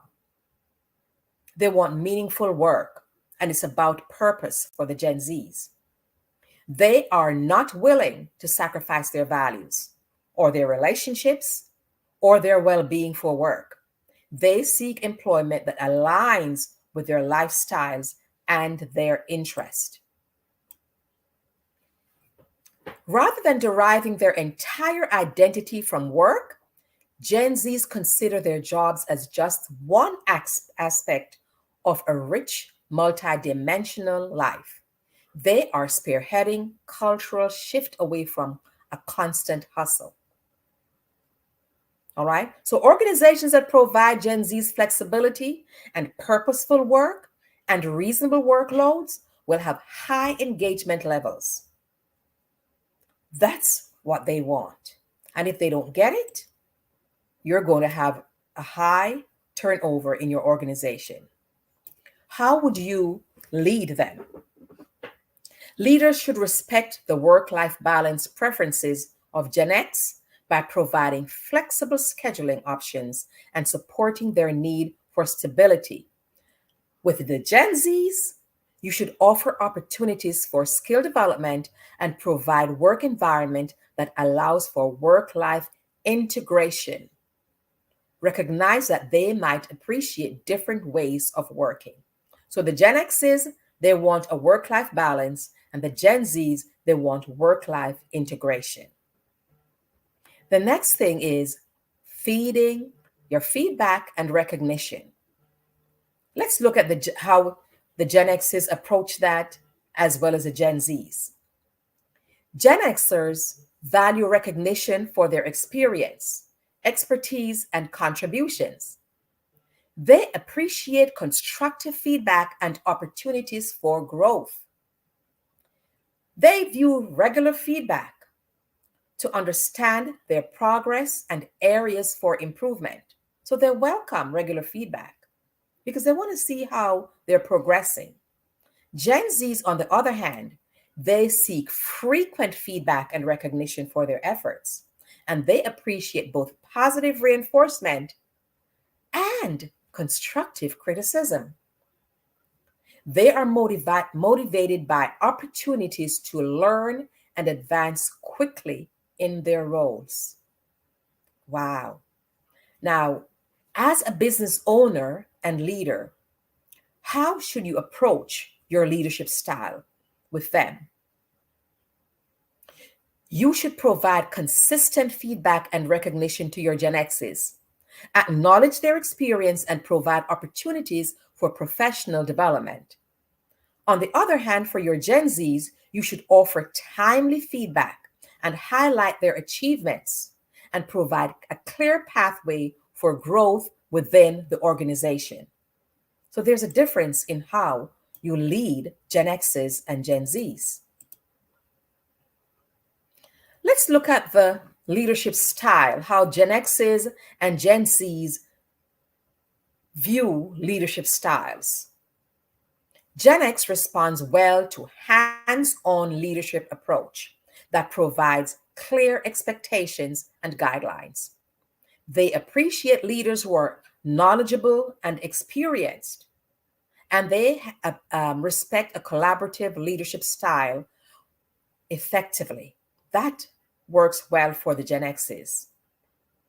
Collaboration.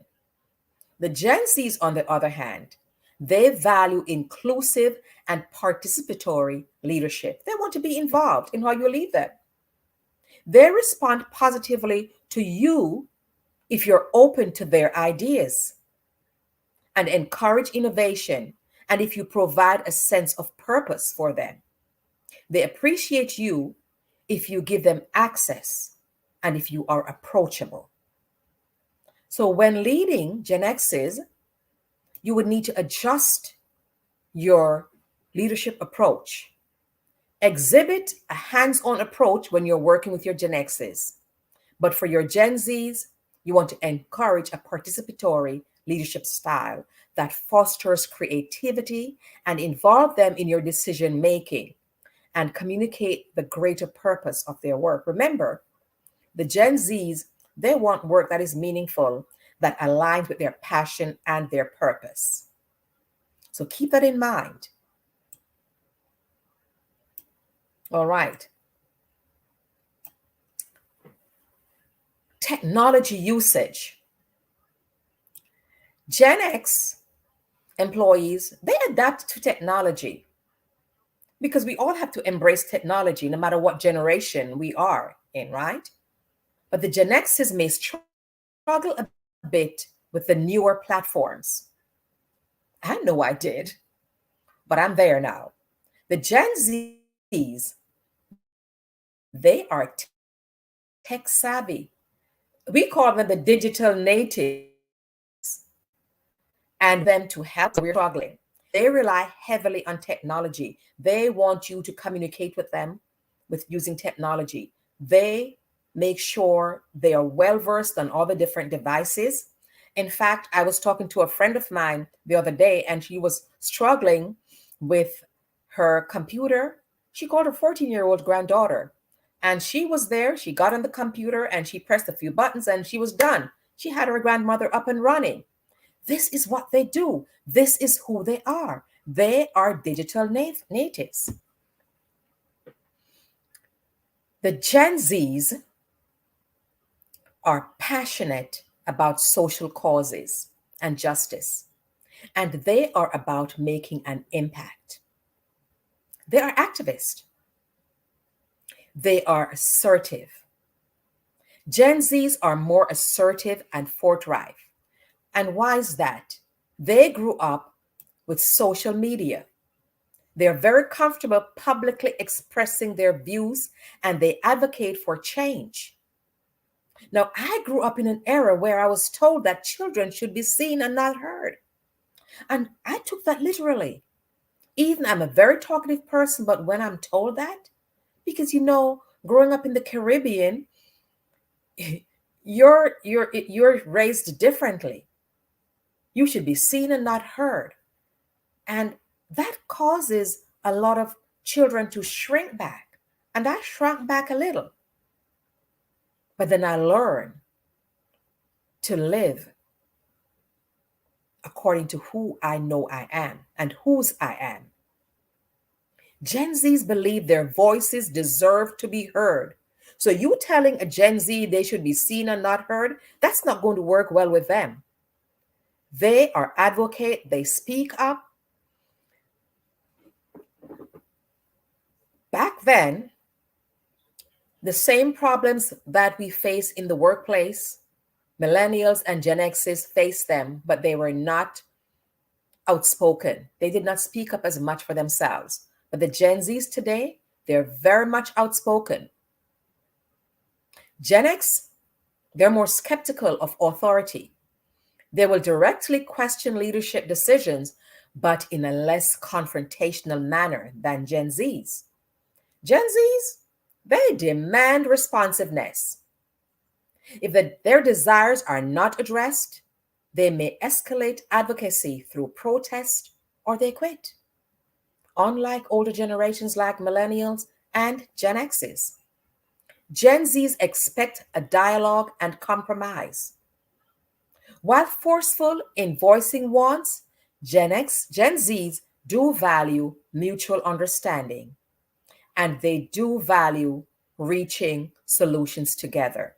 So even though they may voice their opinion and voice their desires, they want to come to a solution together. So overall, Gen Zs have high expectations for being heard and for influencing outcomes. With social consciousness and causes, Gen Zs are particularly uncompromising. They prize open communication, transparency, and meaningful change. Someone spoke to me the other day and told me that his 13-year-old niece made so much money on Etsy. And that brings me to entrepreneurship and Gen Xs and Gen Zs.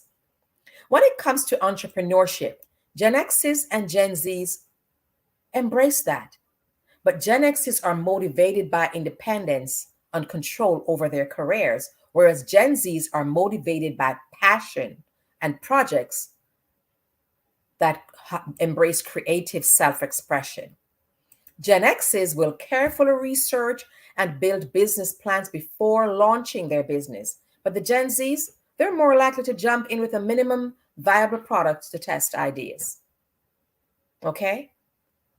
Gen Xs use entrepreneurship to capitalize on their experience and expertise, while Gen Zs leverage their youthful energy and digital skills because they're tech savvy. Gen X build networks and partnership carefully over time, while Gen Z, they harness their online networks and influencer marketing. They're out there. They like to express themselves, and they do that in social media. It's who they are. That's their approach. When it comes to Gen X, they seek work-life balance despite the demands of entrepreneurship. But the Gen Z, they accept work-life integration, that is, work-life blend together. Gen Z views failure as a learning opportunity, and they are willing to pivot. So, in summary, to wrap this up, here are some key takeaways. Leaders must embrace a moral authority level of leadership. They should include competency, consistency, courage, and empathy. Organizations that provide Gen Z's flexibility, purposeful work, and reasonable workloads will have high engagement levels. It promotes true work-life integration for Gen Zs, and they deliver returns in innovation, loyalty, and productivity.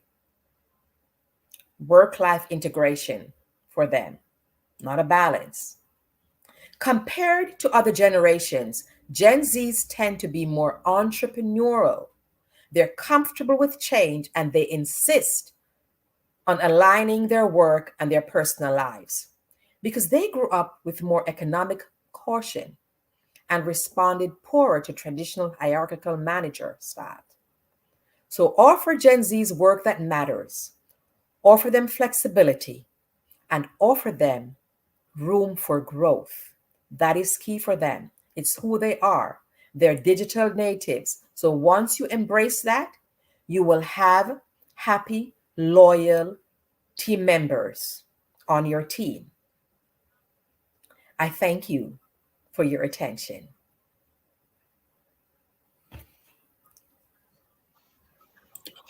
Oh, Miss Marilyn. Oh, that was just wonderful. You gave me some insight and some gems there. Thank you so much for that information around Generation X and Generation Zs. I'm sure all the beautiful people that are watching today will take that into consideration as they move forward with having them in their businesses. Miss Marilyn, how would you want people to get in contact with you going forward? How would people contact you? They can click on my digital business card, which is meetmerlin.com, meetmerlin.com, or on my website, www.macleadershipsolutionsllc.com, www.macleadershipsolutionsllc.com, or meetmerlin.com. I love it. You've heard it today here on Black Business Network. Thank you very much, Ms. Marilyn A. Clark, for joining us this afternoon. Genius is common, and I'll see you on the other side. Thank you. The Black Business Expo mission is to raise funds for high school seniors going to college from K through 12 entrepreneurs. This expo is a fundraiser for students. You may go to www.blackbusinessexpousa.com to donate to the scholarship fund, or use the Cash App that's on the screen below that should say $BBXUSA. Our goal is to give laptops up to $5,000 to 10 students.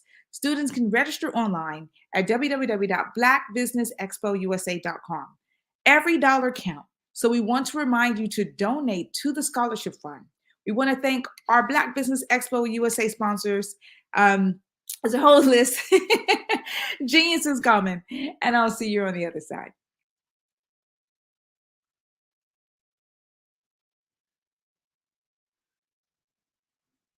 I'm Kennedy Harris. My genius is being an entrepreneur. I'm the CEO of K-Lock, a company where I develop my very own line of kids supplements. I currently market my multivitamin for kids to help combat weak immunity. During the pandemic, research has shown that having a strong immune system is key to fighting off disease. My vitamins are for kids, but adults can benefit from them as well. I'm adding a proprietary blend to my supplement line. I want to create my own blend so that I have a competitive edge in the marketplace. Staying healthy is important to me so that we live longer and have healthier lives.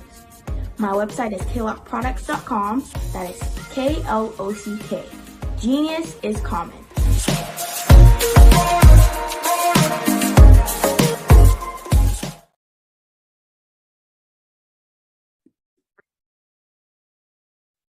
Hello, I'm Dr. Madeline Ann Lewis, President and CEO of the Executive Women's Success Institute. And my genius is helping women accelerate the path to success. You know, I was blessed to have strong women in my life who encouraged, motivated, and pushed me to do my best and to never even think about giving up on my dreams. So I say to women, we must show up to rise up.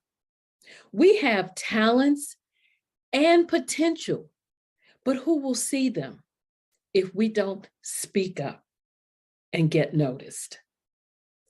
I know that women are a tremendous resource on this planet, and there is nothing more fulfilling than helping a woman tap into her full potential. I do this because I want to be a part of helping as many women as I can to show up, to rise up. I do this because genius is common. Hey, it's your girl Colette V. Smith. The V is for victory. My mama would tell you the V is for Veronica, but it's Colette V. Smith, the NFL's first African-American woman to coach in the history of the National Football League by way of being the first female in 2017 to coach in New York Jets franchise history. Today, I'm the founder of Believe in You Incorporated. Believe in You Incorporated. I got here because I didn't limit myself. I started thinking freely, living life freely. Don't limit yourself. Unleash your power, the power that God created you to be and to have. I got here because I didn't just follow a path. I created my own. You can do the same thing. You know why I know this? Because genius is common.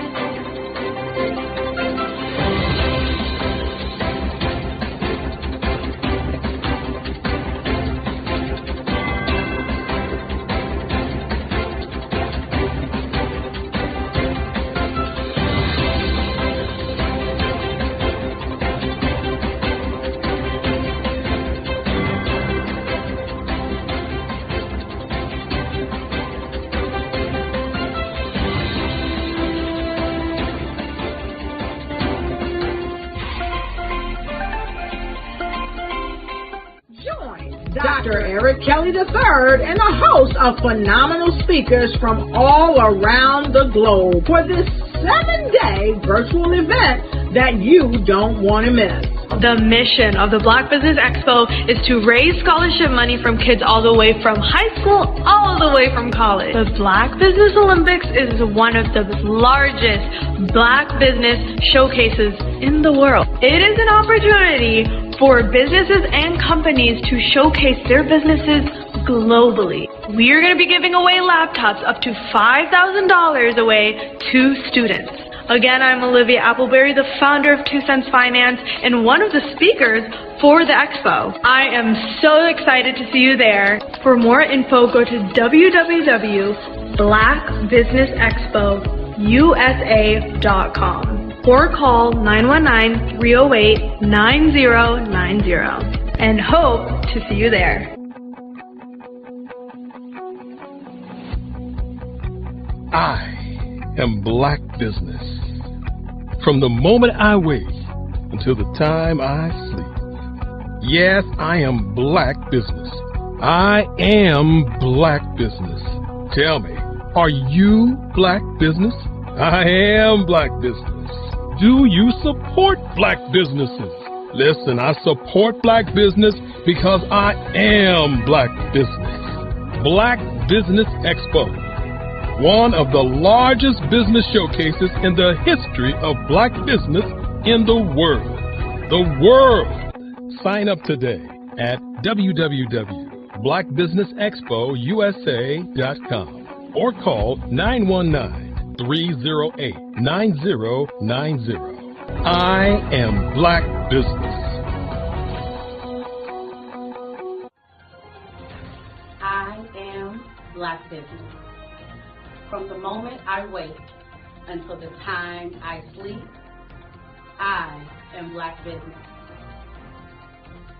I am Black Business. Are you Black Business? I am Black Business. Do you support Black businesses? I support Black business because I am Black Business. Black Business Expo, one of the largest business showcases in the history of Black America in North Carolina. Join Dr. Eric Kelly III and a host of phenomenal speakers from all around the globe for this 7-day virtual event that you don't want to miss. The mission of the Black Business Expo is to raise scholarship money from kids all the way from high school all the way from college. The Black Business Olympics is one of the largest Black business showcases in the world. It is an opportunity for businesses and companies to showcase their businesses globally. We are going to be giving away laptops up to $5,000 away to students. Again, I'm Olivia Appleberry, the founder of 2 Cents Finance and one of the speakers for the expo. I am so excited to see you there. For more info, go to www.blackbusinessexpousa.com or call 919-308-9090 and hope to see you there. I am Black Business. From the moment I wake until the time I sleep. Yes, I am Black Business. I am Black Business. Tell me, are you Black Business? I am Black Business. Do you support Black businesses? Listen, I support Black business because I am Black Business. Black Business Expo, one of the largest business showcases in the history of Black business in the world.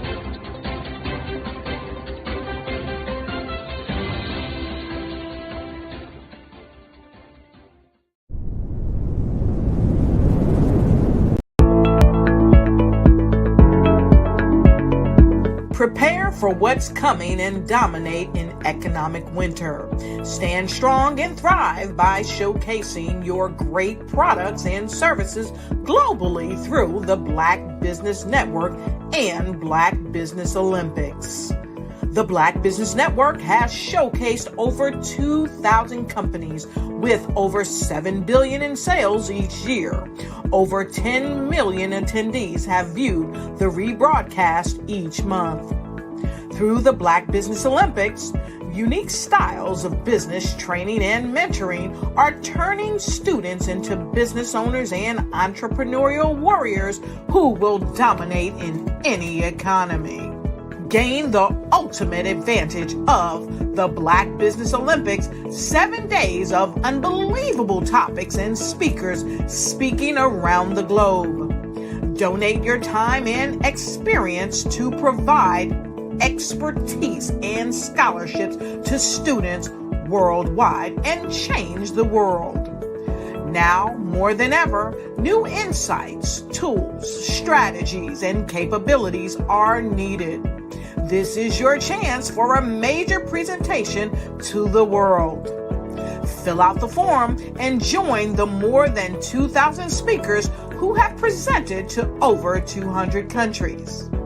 Join the Black Business Network streaming live into the Metaverse, STEM City, Black Multiverse Enterprises, Hulu, Amazon, YouTube, iHeartRadio, Apple, Facebook, LinkedIn, Pod TV, IBM TV, Spotify, and Google Podcasts. Sign up today. Spaces are limited, and we will see you there.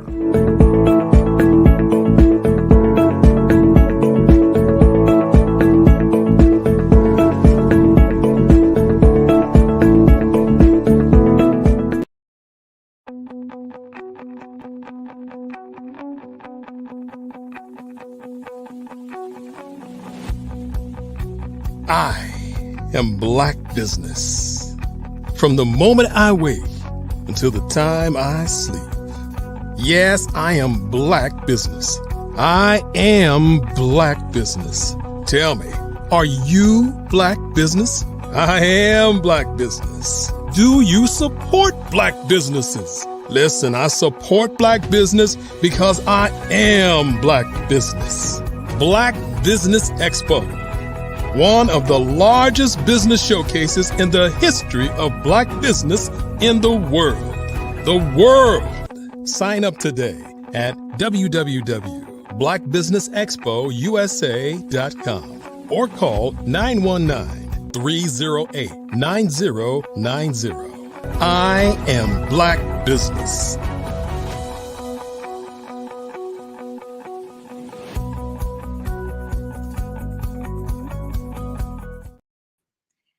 Good afternoon, business owners, entrepreneurs, thought leaders, and corporations. Welcome to the Black Business Network. My name is Spiritual Teak, and I'm your business moderator for this afternoon on the Black Business Network. The Black Business Network is a 24-hour network showcasing Black businesses, Black owners, entrepreneurs, and thought leaders worldwide. We have speakers from North Carolina, London, Singapore, Africa, Japan, and cities all over the United States. The Black Business Network is a global community sharing its business knowledge to empower, inspire, and educate businesses about business. I am very excited right now to get ready to introduce to you our next keynote address speaker, B. Jacqueline Jeter, who's recognized as one of the premier leadership experts. B. Jacqueline Jeter is a highly sought after keynote speaker, best-selling author, and transformational growth strategist. She's unarguably one of the most empowering, entertaining, and voices in motivational speaking today. Leveraging over 30 years of leadership experience in the pharmaceutical industry, B. Jacqueline is on a mission to impact audience and train organizations worldwide to identify, address, and eliminate leadership challenges associated with the change management, leadership development, and team building. Her extensive leadership expertise has landed her on major corporate stages across the United States, and her exceptional skills have allowed her to deliver keynotes to some of the most prominent corporations in the industry. B. Jacqueline has also delivered heart-stirring keynote speeches on live and virtual international stages for other large audiences. B. Jacqueline is a compelling thought leader who champions the empowerment of women around the world, providing opportunities to build courage, confidence, and connections throughout workshops, resources, education, and coaching. In line with her passion for assisting women, succeed, B. Jacqueline founded Growth, Lead, and Prosper, a global personal and professional training and leadership development company focused on equipping women with skills and strategies to conquer limited mindsets that deter them from operating in their purpose and full potential. She has authored several best-selling books, including You Are Enough, alongside legendary powerhouse speaker Les Brown. Recognized as an influential figure, B. Jacqueline holds several degrees and boasts a 3-decade career as a consummate pharmaceutical scientist in global drug research and development program management. She is an independent certified leadership coach, teacher, speaker with Maxwell Leadership, a certified neuroscience coach, and neuroleader, as well as an ordained minister. B. Jacqueline is a visionary who has been recognized with numerous certifications and awards for her leadership, her commitment, and her contributions to the community, specifically the Presidential Lifetime Achievement Award. Her work has been featured on the news, talk shows, radio podcasts, in leading newspapers and magazines globally. Let me introduce Ms. B. Jacqueline Jeter to the Black Business Network.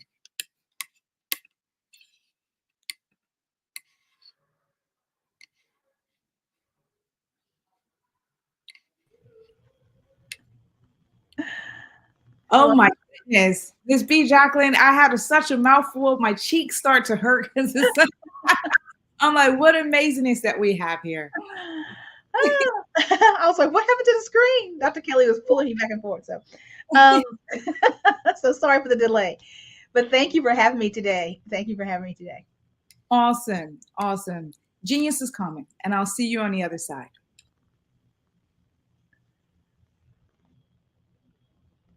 Hi, everybody. My name is B. Jacqueline Jeter, as was noted. And I have a question for you right now. I hope it doesn't offend you. Or I really have a suggestion. And I hope it makes you think.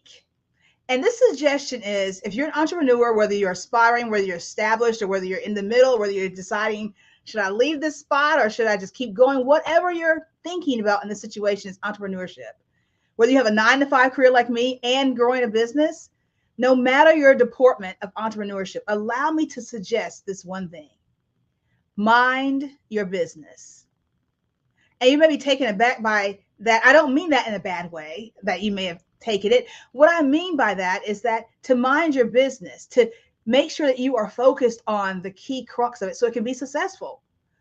And being an entrepreneur is really one of the most oxymoronic things to do. It's oxymoronic to leave a job that you have security in, so to speak, where you have a check coming in every 2 weeks, every 15th and 30th, every once a month, or how often you used to get paid, or to just launch out into the deep end somewhere that you have nothing, you know nothing about.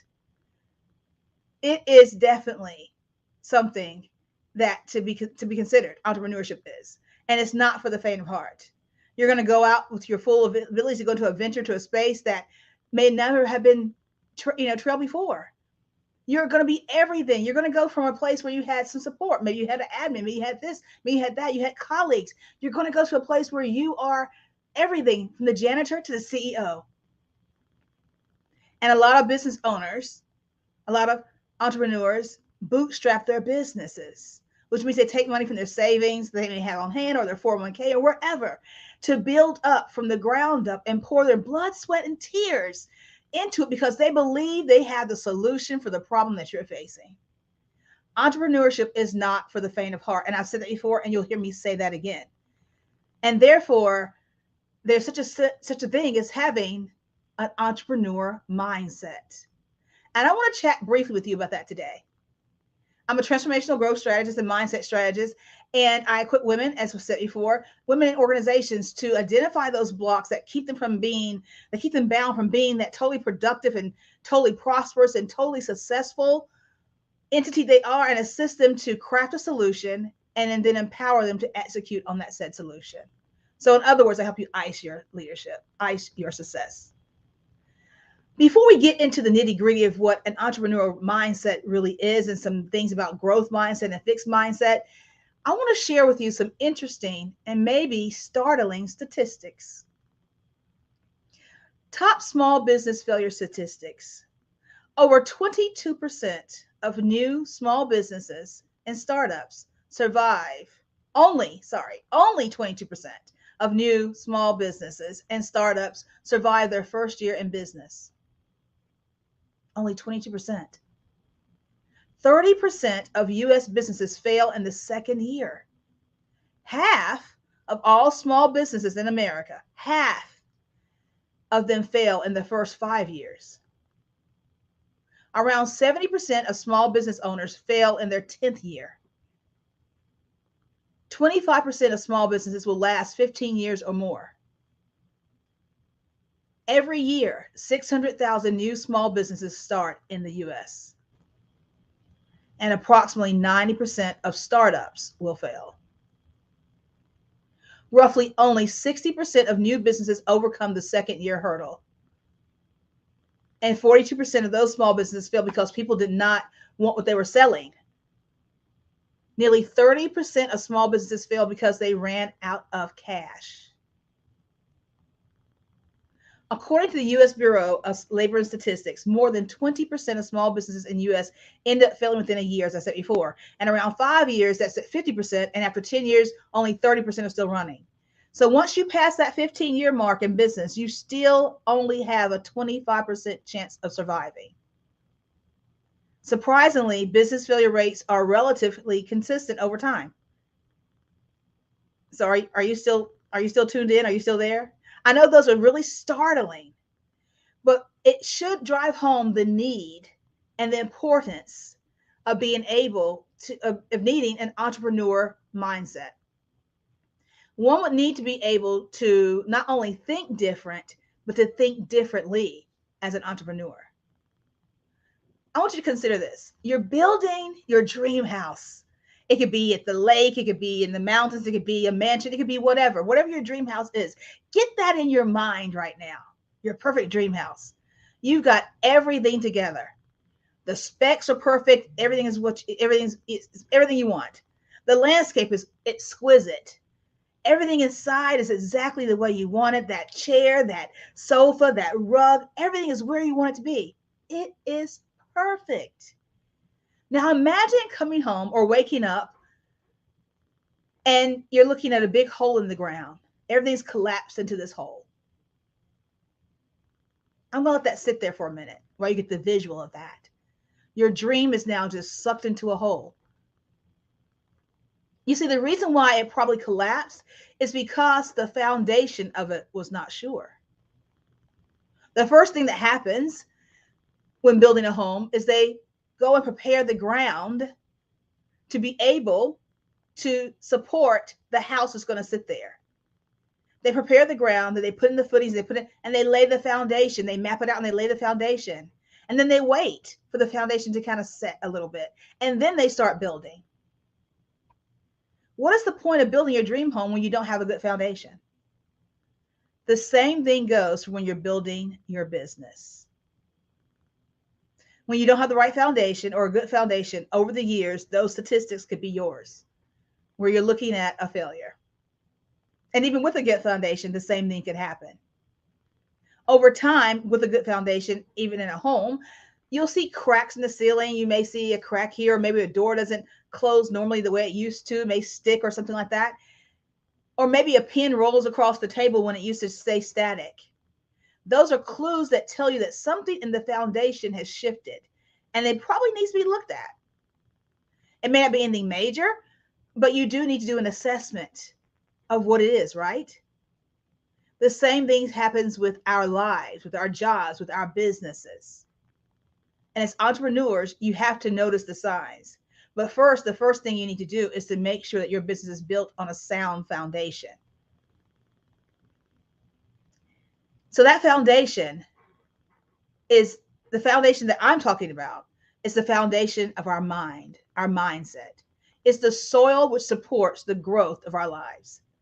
That is why it's important to have a healthy and positive mindset. The mind is a very powerful tool, and it ultimately determines who you are as a person. It's also known as mindset. This, sorry, earrings moved. This frame of mind, it impacts how you make sense of the world as well as of yourself. So in other words, a mindset is a set of beliefs and thoughts which influence the way you handle any given situation. It pretty much dictates your personality, helping you sort out what's what and what's going on around you and what you should do about it. It helps you with your life experiences and things like that. And those life experiences, along with genetics, do come together to help frame your attitudes and beliefs. And since both of those have an important part to play in mindset, it helps you to know that what those two factors are all about. So first off, I'm going to get a little bit about attitude before we get into the entrepreneurial piece. But your attitude is something that how you feel about it, about something, especially when it shows in the way you behave. So your attitude can have different components, such as an emotional component or how something or someone makes you feel. You first want to say, oh, they have a bad attitude about that. That's just how they feel about that situation. Then there's that cognitive component, which is how you or what you think about a subject. That's finally followed by a behavioral component, which shows how you behave when you're confronted by a subject. Then there are your beliefs, and they are merely feelings of certainty about something. Beliefs are based on ideas, and when at a specific point, these ideas start to feel certain, they turn into beliefs. So beliefs in turn shape your attitude, which in turn shape your mindset. Attitudes and beliefs then give rise to habits, which are a direct reflection of your mindset as well. I'm going to use a story that I use in many trainings that I've had before in different situations, but it's a story, excuse me, of a young girl who was helping her mother, her grandmother, and her great Gigi prepare for Christmas dinner.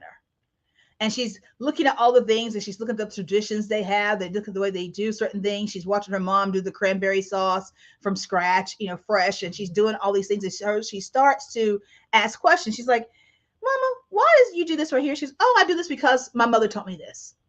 And so they got to the point where they're preparing the ham. And she saw her great Gigi cut off the ends of the ham. She saw her mother cut off the ends of the ham and put it in the pan to cook. And she says, Mommy, why are you cutting out the ends of the ham? And she says, oh, it's a beautiful story. Go ask your grandmother. She knows all the details about it. It's something you're going to need to know for when you get married and cook dinner for your family. So little girl runs to her great grandmother and she says, Gigi, why do you cut off the ends of the ham? And she says, oh, it's a tradition in our family. My mom, your great Gigi, can give you the whole story about it, every jot and tittle. So that way I don't leave anything out. Go ask her. So little girl goes on into the kitchen, into the living room, and asks her great Gigi. Great Gigi, why does mama cut off the ends of the ham? She said that grandma could tell me and Gigi could tell me, but then they told me that you have the whole story and I want to know what the whole story is so I can do that when I get married and have a family and cook the ham for Christmas. And her great Gigi looked at her like, story? There's no story. We were poor. And so we had to cut off the ends of the ham to make them fit into the actual pan. My pan wasn't big enough. So you see how our beliefs are shaped by certain things in our experiences, and it may not make sense. So when we're thinking about mindsets, it's always good to ask questions, because a question not asked is a solution not gained. That little girl wanted to know why we cut the ham. She thought it was a tradition. Her mother thought it was a tradition. Even her mother thought it was a tradition. And great Gigi goes, my pan wasn't big enough. That's just the solution I had. So our experiences and everything shape our attitudes, our beliefs, and our mindsets about certain things. Now, there are different kinds of mindsets, but there's two kind of key categories, so to speak, a fixed mindset and a growth mindset. And the growth mindset term was really coined by a Stanford professor named Carol Dweck. And she wrote a book called Mindset, The New Psychology of Success. And so she talks about how the growth mindset emphasizes the power of learning. So it focuses on strategies that make you better at acquiring new skills and knowledge. Very briefly, a fixed mindset is a static view where you believe that you are either good at something or you're just the way you're going to change it. It's called factor destiny. And on the other hand, a growth mindset is a learning mindset with a dynamic view. That mindset allows you to believe that you can change, improve, prosper, and get better at anything through the right training. It's fairly easy to see that one mindset allows you to explore, grow, and be more content in general, right? And so a growth mindset and entrepreneurial mindset are very, very closely related in that sense. These limiting mindsets may appear to offer more comfort, be easier to follow, and require less effort, but they do come at a cost. Not only do they repel the good that you could do and the good opportunities in life, but they can also hold you back from achieving your full potential. So let's look at the power of a growth mindset and what that does for you. And be thinking about this in an entrepreneurial space and see where there's entrepreneurial places, where entrepreneurship is applicable in this, what I'm going to tell you about. So a growth mindset allows people to view themselves as capable of doing well at almost anything in all settings. When you think about my great nephew is a football player. He is with the Green Bay Packers. And I've watched him from being a young man and his resolve and a young boy, and his resolve and his mindset is so amazing. No matter what it is. I heard him say in a video, he was doing some training. His trainer had him to do something. It was kind of off. And he said, next time do this. You know, follow what I'm telling you to do. This time do this. He goes, okay, I messed up one time. It won't happen twice.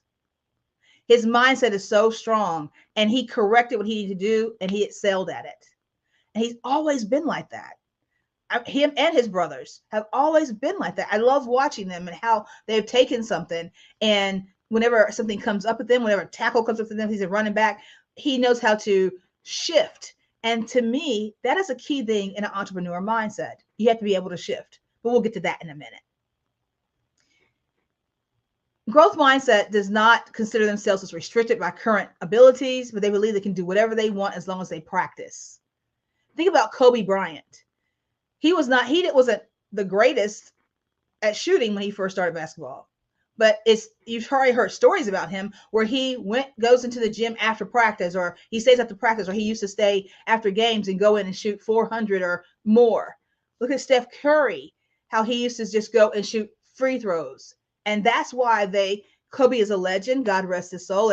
And Steph is known as the three-point man. I mean, you think about that. I love sports, so I kind of know those pieces. But if you don't, just Google them, because Google will tell you pretty much everything. When you think about sports fanatics, when you look at Serena, she didn't just wake up one morning and go start hitting a tennis ball. She didn't have an easy entry into tennis for many reasons, but she rose to the levels of who she is because of her mindset. She wasn't undefeated her whole entire life. She took some defeat, but she took that defeat and she learned from it and she got better. A growth mindset does that. And that is key in entrepreneurship. Because remember, challenges are going to happen. If they haven't happened to you yet, just hold on because they're going to come.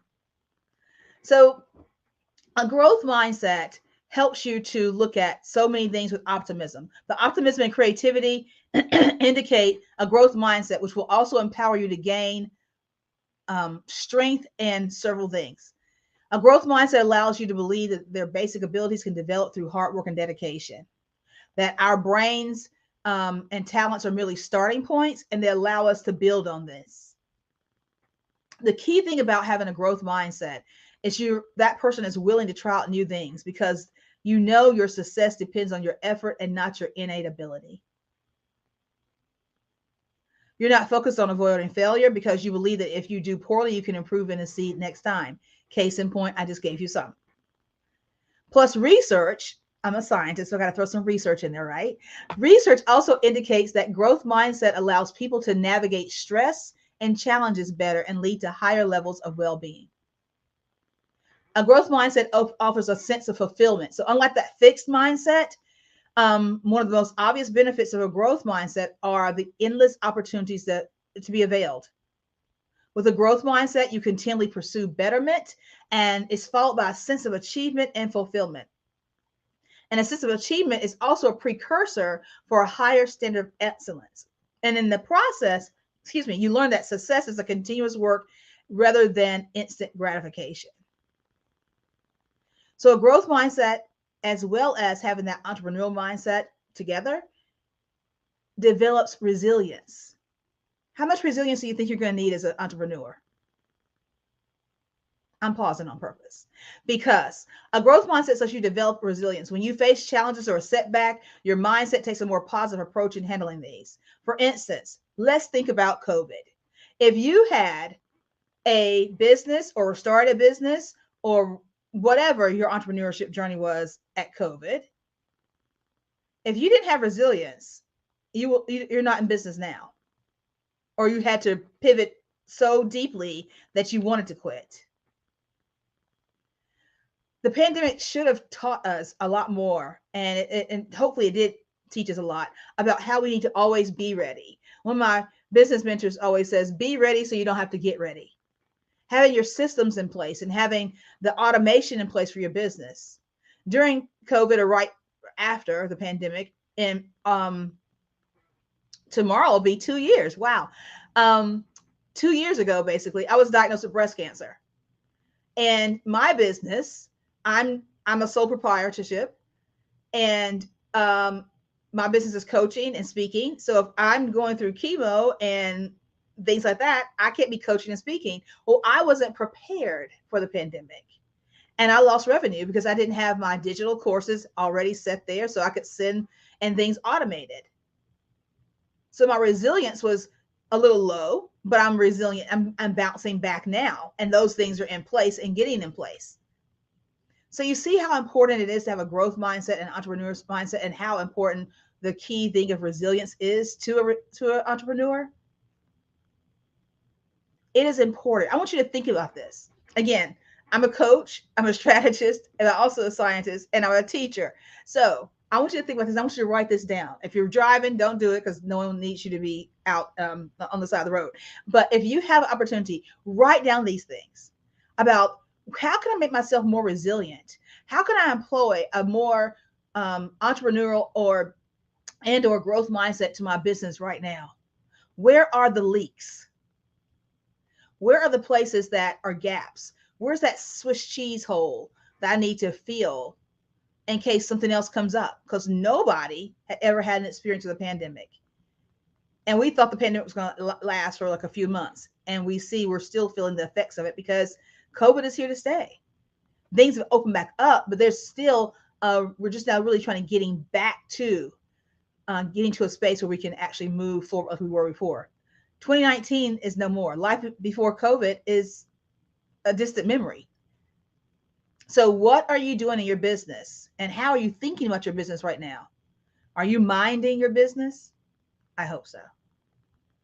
So Another thing that having a growth or entrepreneurial mindset does is that it guards against or buffers against demotivation. People with a growth mindset or entrepreneurial mindset seek out opportunities and challenges to engage them rather than get satisfied with the results they have. I made $100,000. I hit 6 figures. Yay. They look at ways to go from low 6 figures to mid six figures to high 6 figures to 7 figures. This means that being motivated to do more, being more process oriented rather than purely result oriented.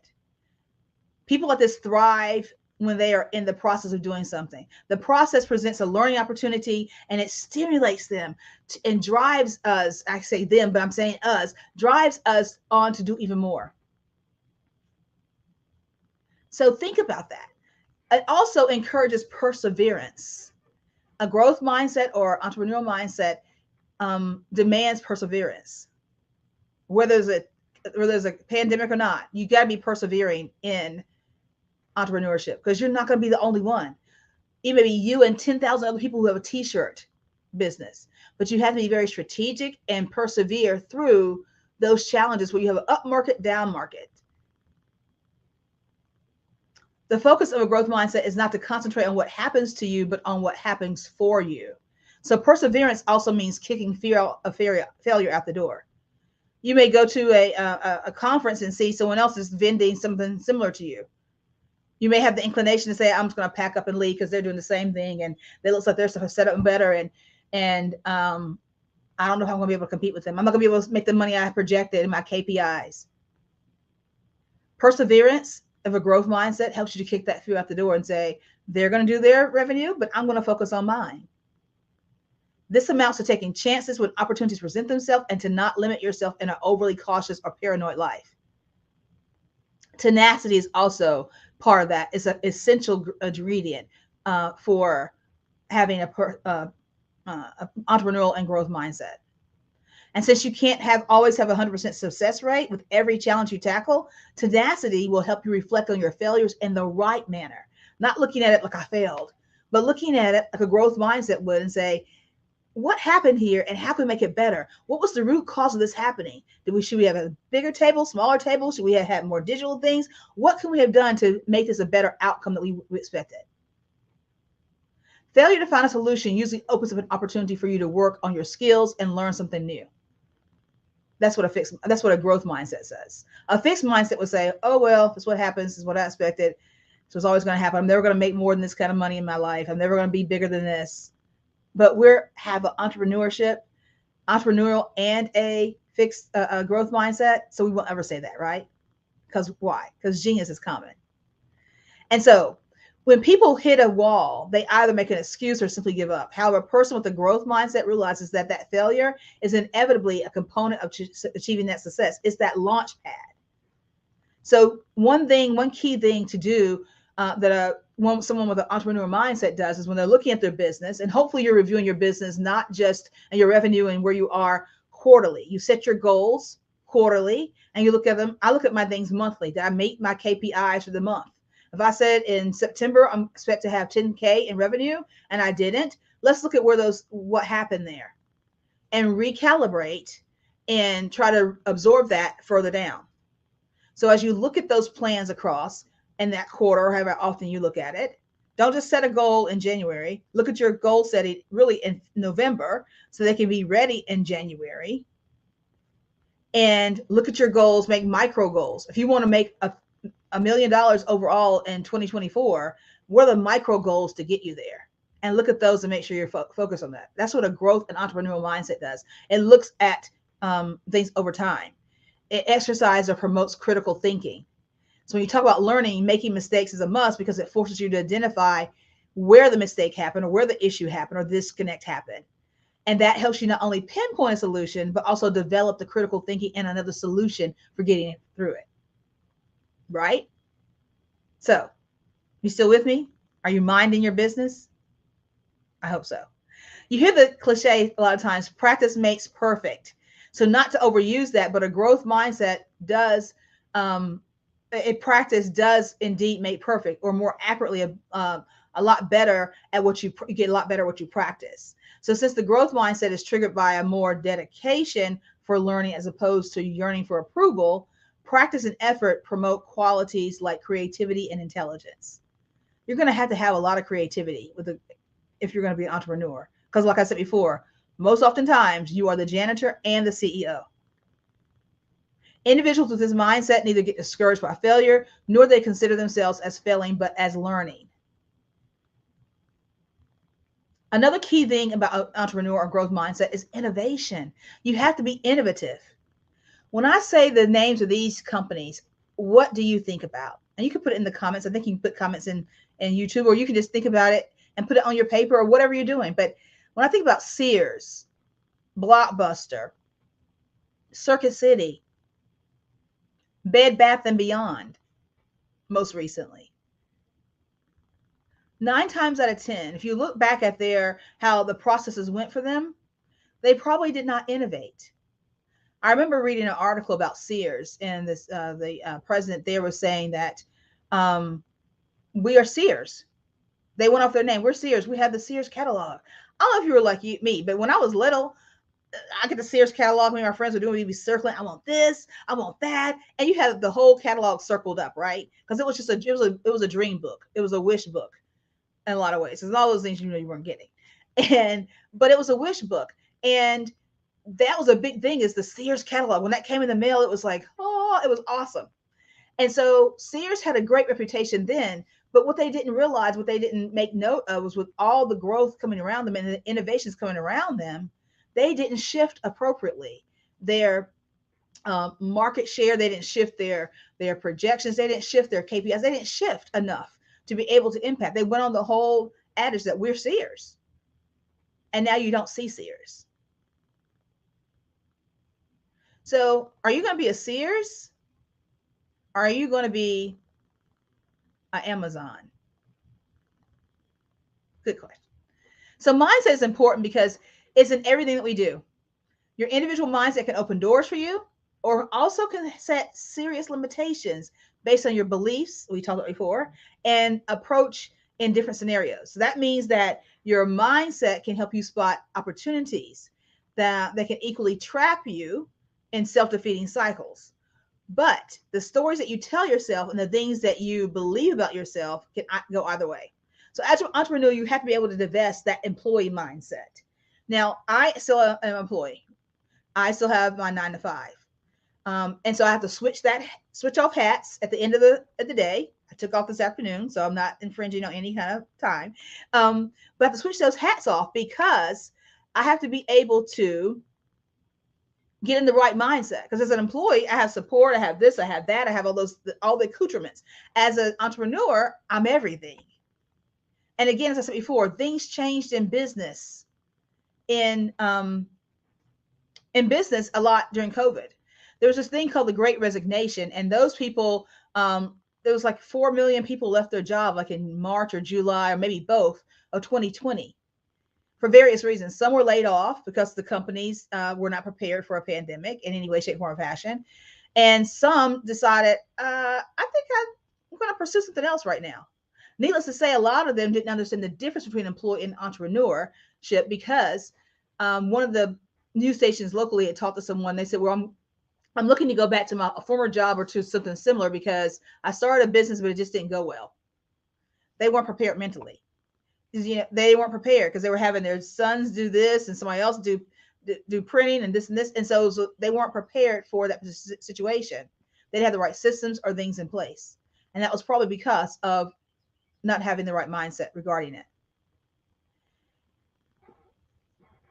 Let's look at what Forbes says about an entrepreneurial mindset.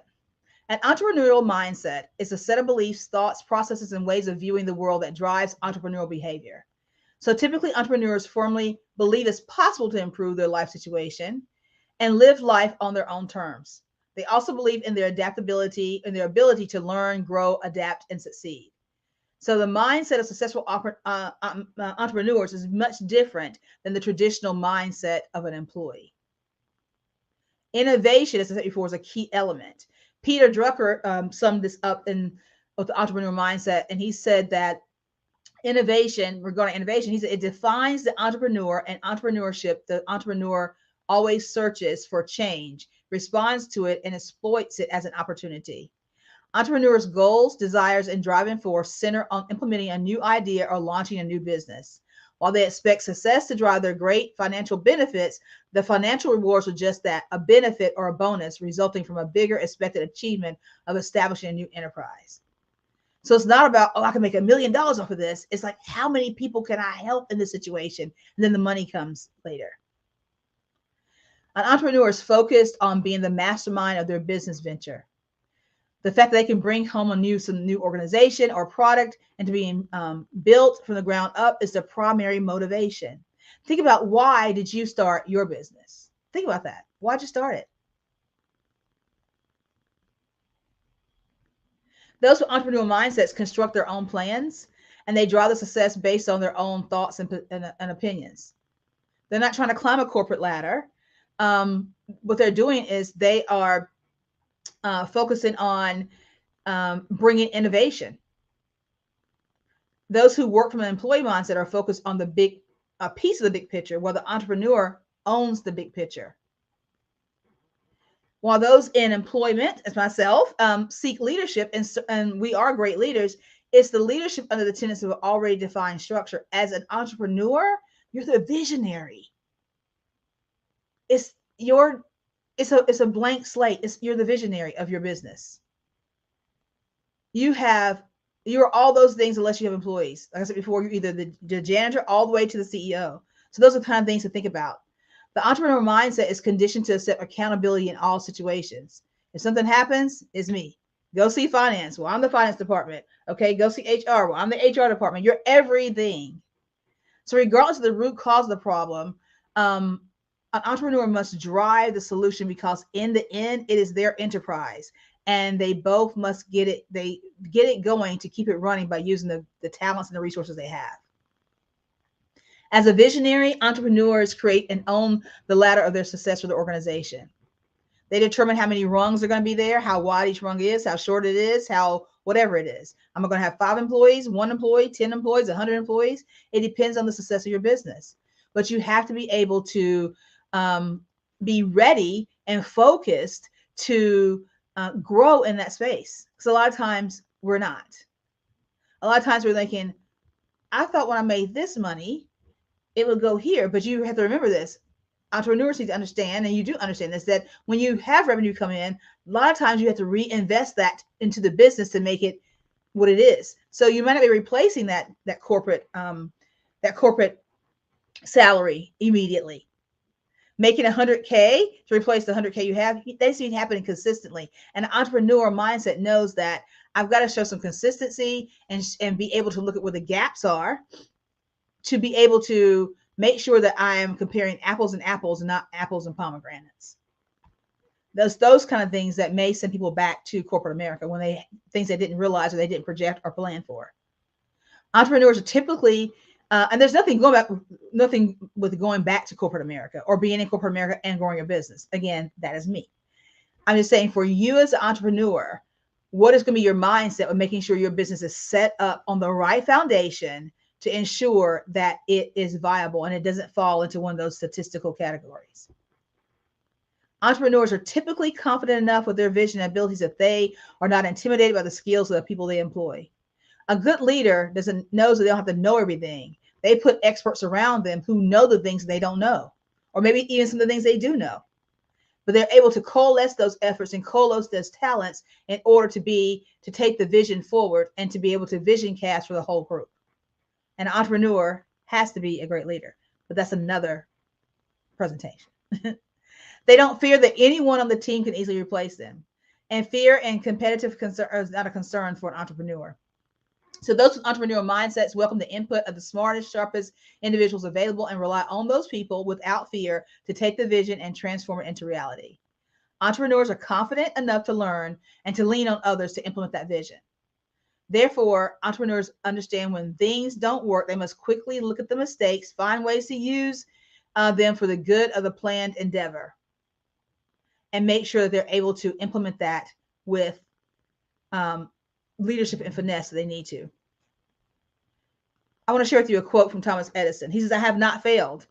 I've just found 10,000 ways that won't work. And an entrepreneur has to have that kind of mindset. It's not a failure. It's just another opportunity for you to look at ways that's not working right now. I always say that don't give up, but there are some things that you do need to quit. Think about that. Don't give up, but there are some things that you need to quit. And that's part of my quit method I take people through, because there's some things that we have to do. And we have to be, again, flexible and agile, having that mindset as an entrepreneur to be able to shift when it needs to be shifted, because it may not be the right environment at that time. Think about those companies I mentioned before. Look at the environment we are in now, post-COVID, pre-COVID, and things that were going on during the times when those companies folded. They didn't make the shifts that need to be happen, and now they're no longer around.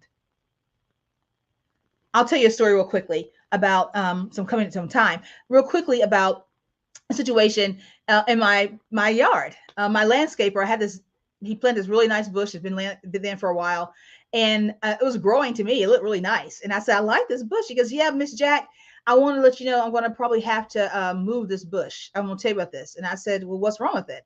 He said, it looks like it's growing, but because of how long it's been planted and how old it is, it should be like twice the size it is.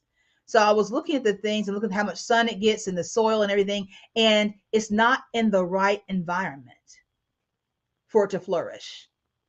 So I'm going to have to move it to the other side of your backyard. And he's the tree, grass, everything whisperer. So I thought, okay, fine, that's fine to do. You can do that. And he's, well, I want to caution you. At first, when you see that bush, it may look like it's dying or it's not thriving. But once it adjusts to the pH of the soil and to the right, and to the breeze, and to the right elements of that in its new environment, it will flourish. And it'll probably overtake where it was supposed to be right now. And literally, it looked like it was going to die in a few days. And then about a week later, it was bigger than it was when it was on that side. And then another week later, then a month later, it was gigantic. He had to come and trim it back. So when we're in the right entrepreneur mindset, we have to sometimes change our environment, especially if we're not expecting the growth. You may say, well, I don't have these things. I didn't do all this stuff, and I have a good business. I'm making 6 figures. But what if your business is supposed to be making 7? Making that shift can be all the difference in the world to the viability of your business, like the viability of that bush. Because we had moved that bush, it would eventually probably end up dying because it would not have had all the nutrients and all the things that it needed. And that's key when you have an entrepreneur mindset. Resilience is key. Innovation is key. Experience and knowledge are key with the entrepreneurial mindset. So I want to leave you with these 3 things. It's important to be able to shift and to know when you need to, not to look at failures as failure, but to look at them as launching pads for innovation. An entrepreneurial mindset embraces innovation.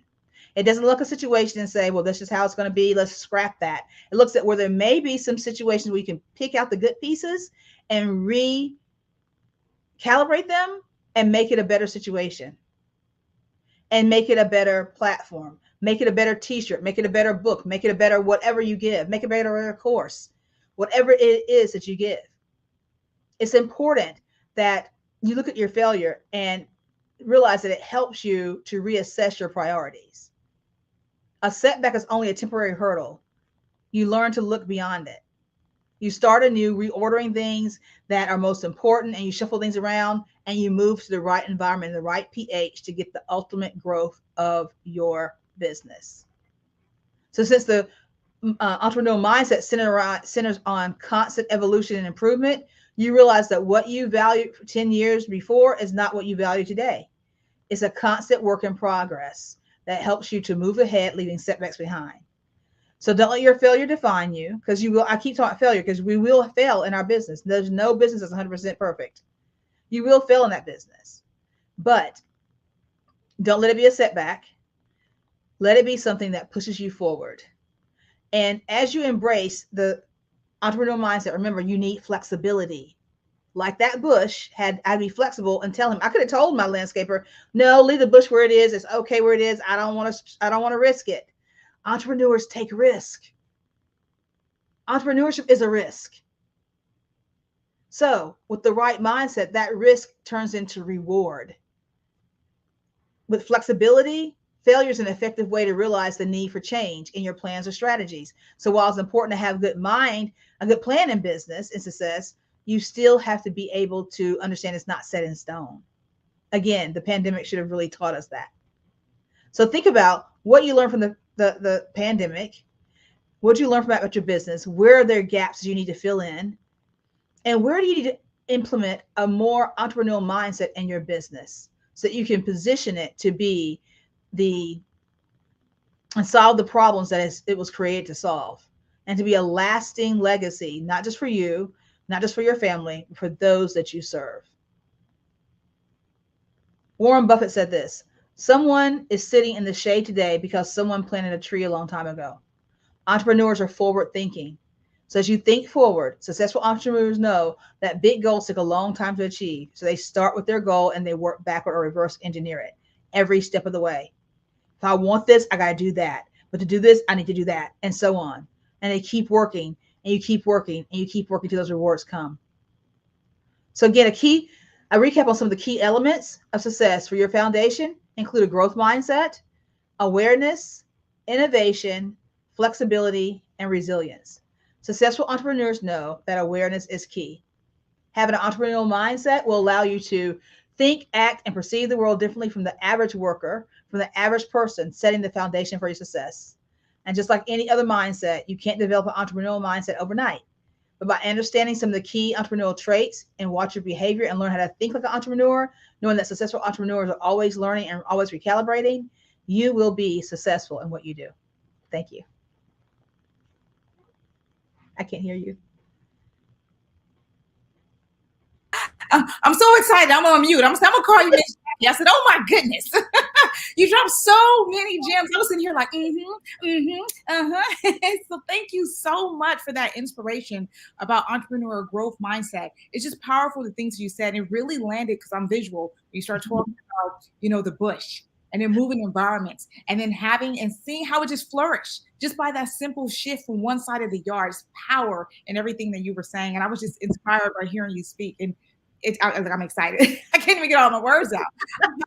Miss Jackie, how do people let me slow down because I'm so I'll keep it real. I'm gonna slow down. How do we have people on the Black Business Network that's been watching this and watching the replay? How do they get in contact with you? You can get in contact with me via social media. I am B. Jacqueline Jeter on Facebook, Instagram, on LinkedIn. I'm Barbara Jacqueline Jeter on Instagram. My website should be dropping any day now, and it's bjacquelinejeter.com. Or you can even email me at jacqueline@growleadandprosper.com. Oh, you have it there. You better watch out. I'll be emailing you too. Thank you so much for everything that you have shared today. Genius is coming, and we'll see you on the other side. The Black Business Expo mission is to raise funds for high school seniors going to college for K-12 entrepreneurs. This expo is a fundraiser for students. You may go to the www.blackbusinessexpousa.com to donate to the scholarship fund, or use the Cash App that's on the screen below, and it should say $BBXUSA. Our goal is to give laptops up to $5,000 to students, and students can register online at www.blackbusinessexpousa.com. Every dollar counts, so we want to remind you to donate to the scholarship fund. We want to thank all of our Black Business Expo USA sponsors: NC100, Moody Capital Partners, Suede Soul, Lotus Ritchie Coaching and Training, Carolina Virginia Minority Supplier Development Council, Step Management, BHS and Associates, Margie McLean Foundation Incorporated, Genius is Common, Earth Essentials, Mullane Shaney Global, Executive Women's Success Institute, The Quality Coaching Company, Superwoman Business Services, Creative Force Studios, Lee Entertainment, Artistic App Design, Black Business Expo USA. Genius is coming, and I'll see you on the other side. Attention all entrepreneurs and companies. Are you looking for reliable and efficient virtual assistants and back office support to help you manage your business tasks? Look no further than Superwoman Business Services. Our team of virtual assistants provides a full range of administrative support services, including operations management, social media marketing, and much more. We also offer website design services to help you create a professional online presence that reflects your unique brand. In addition to administrative support and website design, we offer business development and structuring services to help you grow your business and achieve your goals. We'll work closely with you to identify areas of improvement and develop a customized plan to help you reach your full potential. At Superwoman Business Services, we understand that running a business can be overwhelming and time-consuming. That's why we're here to help you fly high and achieve success. Our virtual assistants are highly skilled, experienced, and dedicated to providing you with the support you need to thrive. Come fly with us and take your business to new heights. Let us help you become the superhero entrepreneur you are meant to be.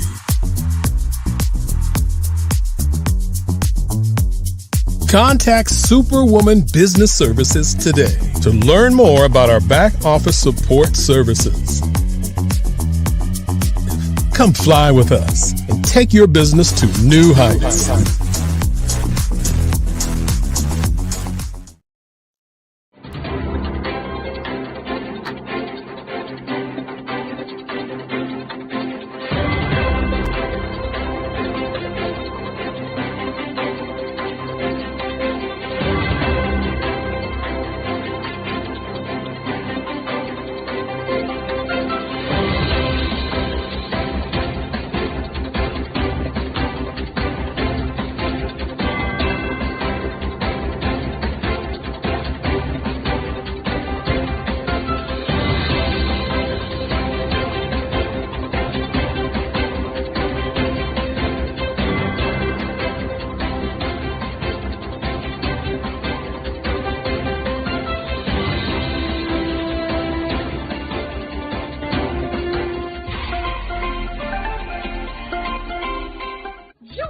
Dr. Eric Kelly III and a host of phenomenal speakers from all around the globe for this 7-day virtual event that you don't want to miss. The mission of the Black Business Expo is to raise scholarship money from kids all the way from high school, all the way from college. The Black Business Olympics is one of the largest Black business showcases in the world. It is an opportunity for businesses and companies to showcase their businesses globally. We are going to be giving away laptops up to $5,000 away to students. Again, I'm Olivia Appleberry, the founder of 2 Cents Finance and one of the speakers for the expo. I am so excited to see you there. For more info, go to www.blackbusinessexpousa.com or call 919-308-9090 and hope to see you there. I am Black Business. From the moment I wake until the time I sleep. Yes, I am Black Business. I am Black Business. Tell me, are you Black Business? I am Black Business. Do you support Black businesses? Listen, I support Black business because I am Black Business. Black Business Expo, one of the largest business showcases in the history of Black business in the world. The world! Sign up today at www.blackbusinessexpousa.com or call 919-308-9090. I am Black Business. I am Black Business. From the moment I wake until the time I sleep, I am Black Business. I am Black business. Are you Black business? I am Black business. Do you support Black businesses? I support Black business because I am Black business. Black Business Expo, one of the largest business showcases in the history of Black America in North Carolina. Join Dr. Eric Kelly III and a host of phenomenal speakers from all around the globe for this 7-day virtual event that you don't want to miss. The mission of the Black Business Expo is to raise scholarship money from kids all the way from high school all the way from college. The Black Business Olympics is one of the largest Black business showcases in the world. It is an opportunity for businesses and companies to showcase their businesses globally. We are going to be giving away laptops up to $5,000 away to students. Again, I'm Olivia Appleberry, the founder of 2 Cents Finance and one of the speakers for the expo. I am so excited to see you there. For more info, go to www.blackbusinessexpousa.com or call 919-308-9090 and hope to see you there. I am Black business. From the moment I wake until the time I sleep. Yes, I am Black business. I am Black business. Tell me, are you Black business? I am Black business. Do you support Black businesses? Listen, I support Black business because I am Black business. Black Business Expo, one of the largest business showcases in the history of Black business in the world.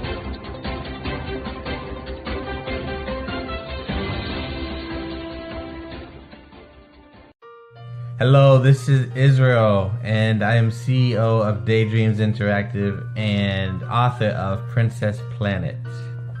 So, genius is common, and as a kid, I loved to daydream. Even as an adult, I love to daydream. And when my daughter became 6 and loved princess characters, but we just could not find the diversity that showed her, we created our own characters.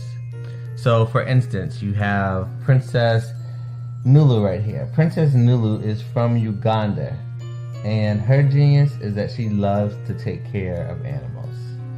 She can actually even listen and hear what they say. And then we have Princess Isabella right here. Princess Isabella, she's from Cuba, and her genius is biochemistry. One day she hopes to eliminate disease. Then we have Princess Nia right here. And Princess Nia is based off of my daughter. And she is what she wants to be, the greatest dancer alive. So that's her genius. So what's your genius? My genius is my imagination. Genius is common.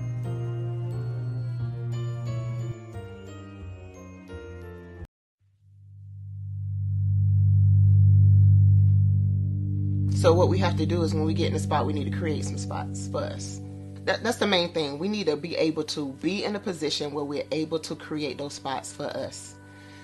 For me, being an entrepreneur, I'm not just going to get a business and then leave you sitting high and dry. If you ask me some questions about entrepreneurship, I'm going to give you as much as I received. I've seen people who made it, and then when you ask them, it's like, okay, now you have to pay me for the information, the same information I got for free. We probably in totally different cities. There's no way that we're going to bump heads or anything. We're not competing. Bring me up with you. And so I just think that whatever education that I have, then I need to be able to give that to my own as well. So create the spots. You can create the spots when you get there.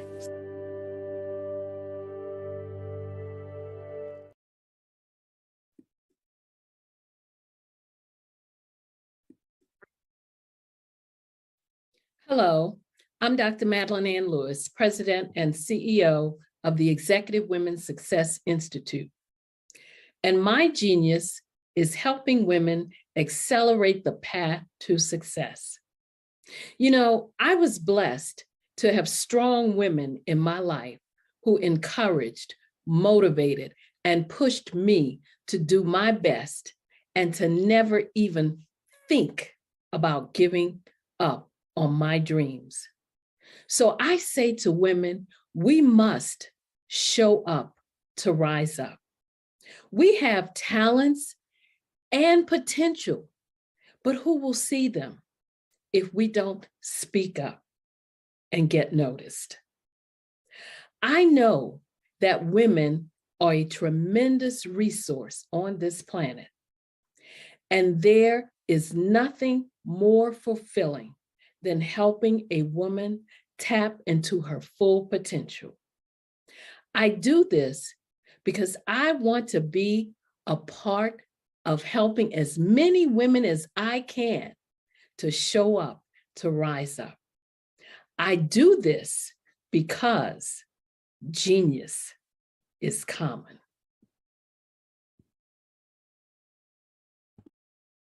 Over the past few years, we've seen the growth of existing and new initiatives focused on financial inclusion, building global networks, and reducing the wealth gap in response to the idea there's not enough seats at the table. Whether their outcomes are to increase the representation of Black executives on corporate boards, ensure an inclusive global economy, or to create new U.S. African commercial pathways, the strategies are often carried out by separate programs. The question is, should they be? With the continent of Africa being home to more than half of the world's fastest growing economies, the youngest workforce, over 400 companies generating more than $1 billion annually, 700 generating more than $500 million annually that are poised for growth, and being the destination of nearly $5 billion in venture capital in 2021. Diversifying U.S. and Africa commercial engagement by building bridges between African businesses and their U.S. diaspora should begin being seen as mutually beneficial. From helping to reduce Africa's enormous capital gap to catalyzing two-way trade opportunities, the COVID-19 global pandemic hopefully has taught us that global challenges and opportunities are more interconnected than we thought. During the pandemic, African companies like Unicorn Flutterwave, insurance provider Reliance Health, ride-hailing app Yasir, and 54Gene, the continent's first bank of DNA on people of African descent, proved that when African companies have access to networks, capital, and information, they grow big, grow fast, and create solutions that are valuable to the world. This is why Be Direct was created. We are the first U.S.-based but African-centric board preparedness and board search company designed to connect U.S. Black talent and corporations to African businesses. Unique and fundamental to Be Direct's success is our process of helping board candidates adapt their experience and networks to an African context before they're connected to high-growth companies that are looking to locally and globally scale. From our focus groups with African business execs and government leaders, we don't ignore the sentiment that business is easy, but people are hard. Having a pool of board candidates with hard-to-access networks and extensive experience across the business life cycle, including successfully raising capital, is table stakes for an initiative like this. So yes, we have that. But corporate or entrepreneurial success in the U.S. does not guarantee success in Africa. Developed alongside industry partners on the continent, our training program, Be Direct Prep, is designed to transpose their experience to create cultural comfort, understanding, and a commitment to helping businesses in Africa scale. Our board governance sessions are African continental and country specific, integrated with cultural awareness and dexterity training, masterclasses led by African industry execs, and mentoring and coaching from African continental-based facilitators. But even more unique to Be Direct Prep, we cap off our training program with an immersion trip to help candidates that have not been to Africa before see and feel Africa's complexity and opportunity from African soil. We all know traditional network-based board placement has historically left a lot of us out of ever really being in the paid board pipeline. Our strategy supports the work of many great organizations that are successfully filling seats at U.S. board tables by creating more tables for those that are still left on the sideline. It's time to start seeing the role and value of U.S. Black talent and businesses on the continent of Africa differently. Old perceptions and habits limit economic inclusion. Let's transition Black talent and the African businesses they will support from the periphery of the global economy to its core.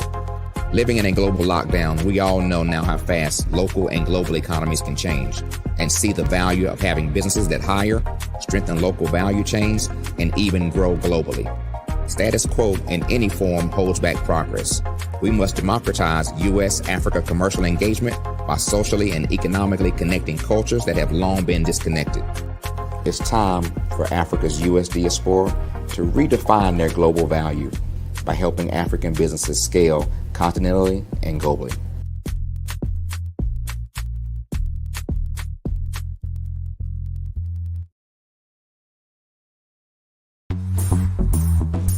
Attention all entrepreneurs and companies. Are you looking for reliable and efficient virtual assistants and back office support to help you manage your business tasks? Look no further than Superwoman Business Services.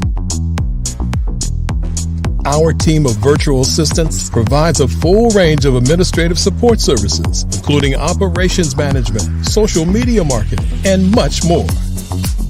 We also offer website design services to help you create a professional online presence that reflects your unique brand. In addition to administrative support and website design, we offer business development and structuring services to help you grow your business and achieve your goals.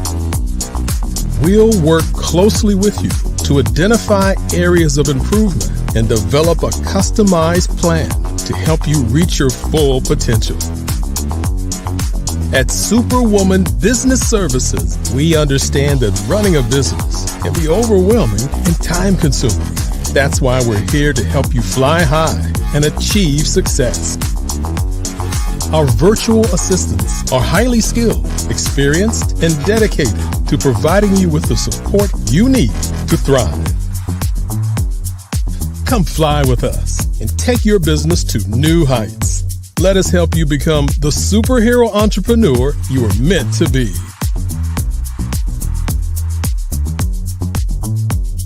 Contact Superwoman Business Services today to learn more about our back office support services. Come fly with us and take your business to new heights.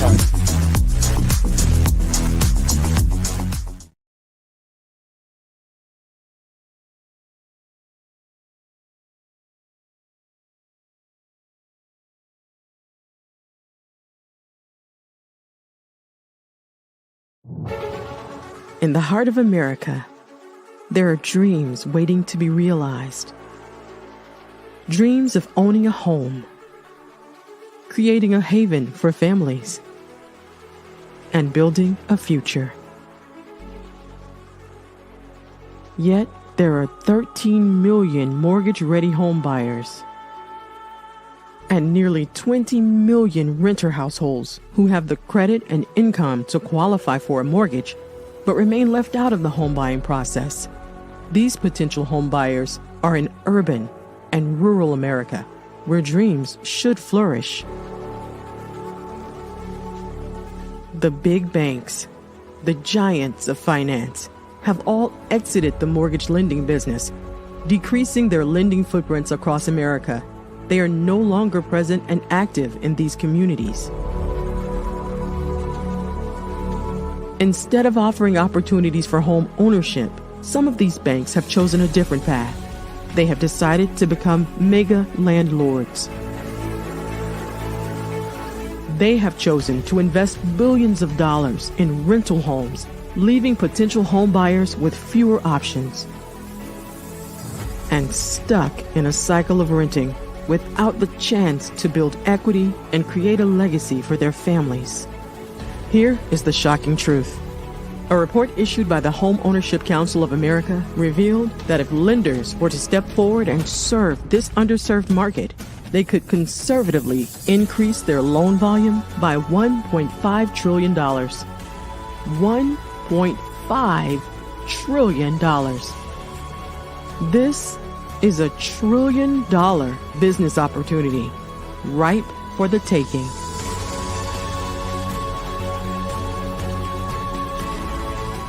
That's why I Have a Dream Home is here. We support the American dream of home ownership in urban and rural America. We believe in the power of social consciousness and the impact it can have on people's lives. Investing in urban and rural America is not just good business sense. It's a moral imperative. Our mission is clear. Become the go-to mortgage lender in these communities. Create a pathway to home ownership for all Americans.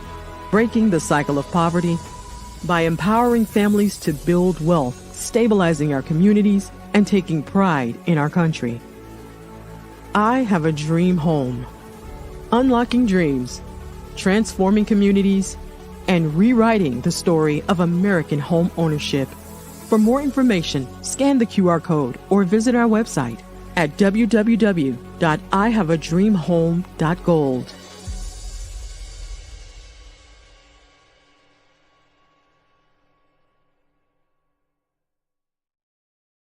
I was born in a little village on the island of Haiti. Many deadly diseases pounded me.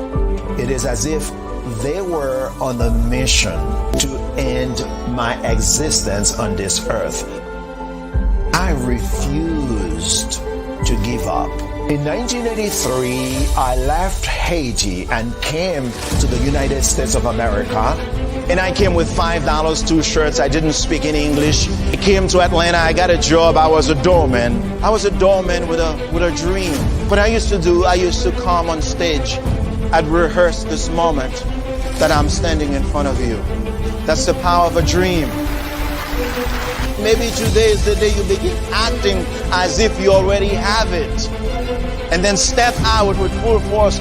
Take a risk. No condition is permanent. Don't let your situation distract you. You are chosen. You are called. You are born for a purpose in this life.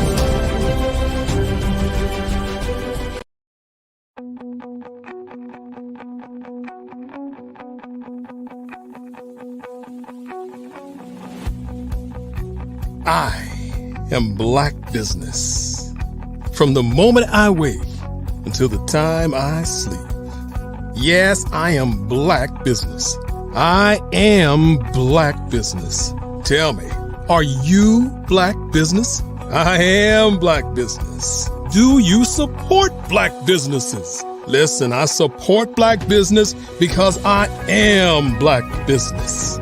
Black Business Expo. One of the largest business showcases in the history of Black business in the world. The world!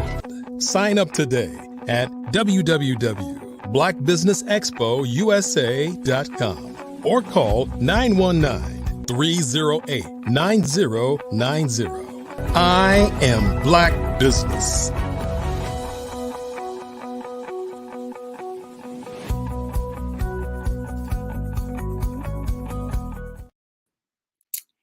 Good afternoon, business owners, entrepreneurs, thought leaders, and corporations. Welcome to the Black Business Network. My name is Spiritual Teak, and I'm your business moderator for this afternoon on Black Business Network. The Black Business Network is a 24-hour business network showcasing Black businesses, Black owners, entrepreneurs, and thought leaders worldwide. We have speakers from North Carolina, London, Singapore, Africa, Japan, and cities all over the United States. The Black Business Network is a global community sharing its business knowledge to empower, inspire, and educate businesses about business. I am very happy to present to you our next keynote address speaker, Dr. T.L. Holmes. Dr. T.L. Holmes is nationally respected digital marketing strategist, author, marketing software developer, and social media expert. Dr. T.L. Holmes is pouring his 20-plus years of professional experience and rare passion for pulling the best out of people into his new company, Nexus Media Group, Nexus Media Enterprise Incorporated. This is a unique software development company offers user-friendly cloud-based software products that help small businesses, corporations, website developers scale their company and digital assets in a major way.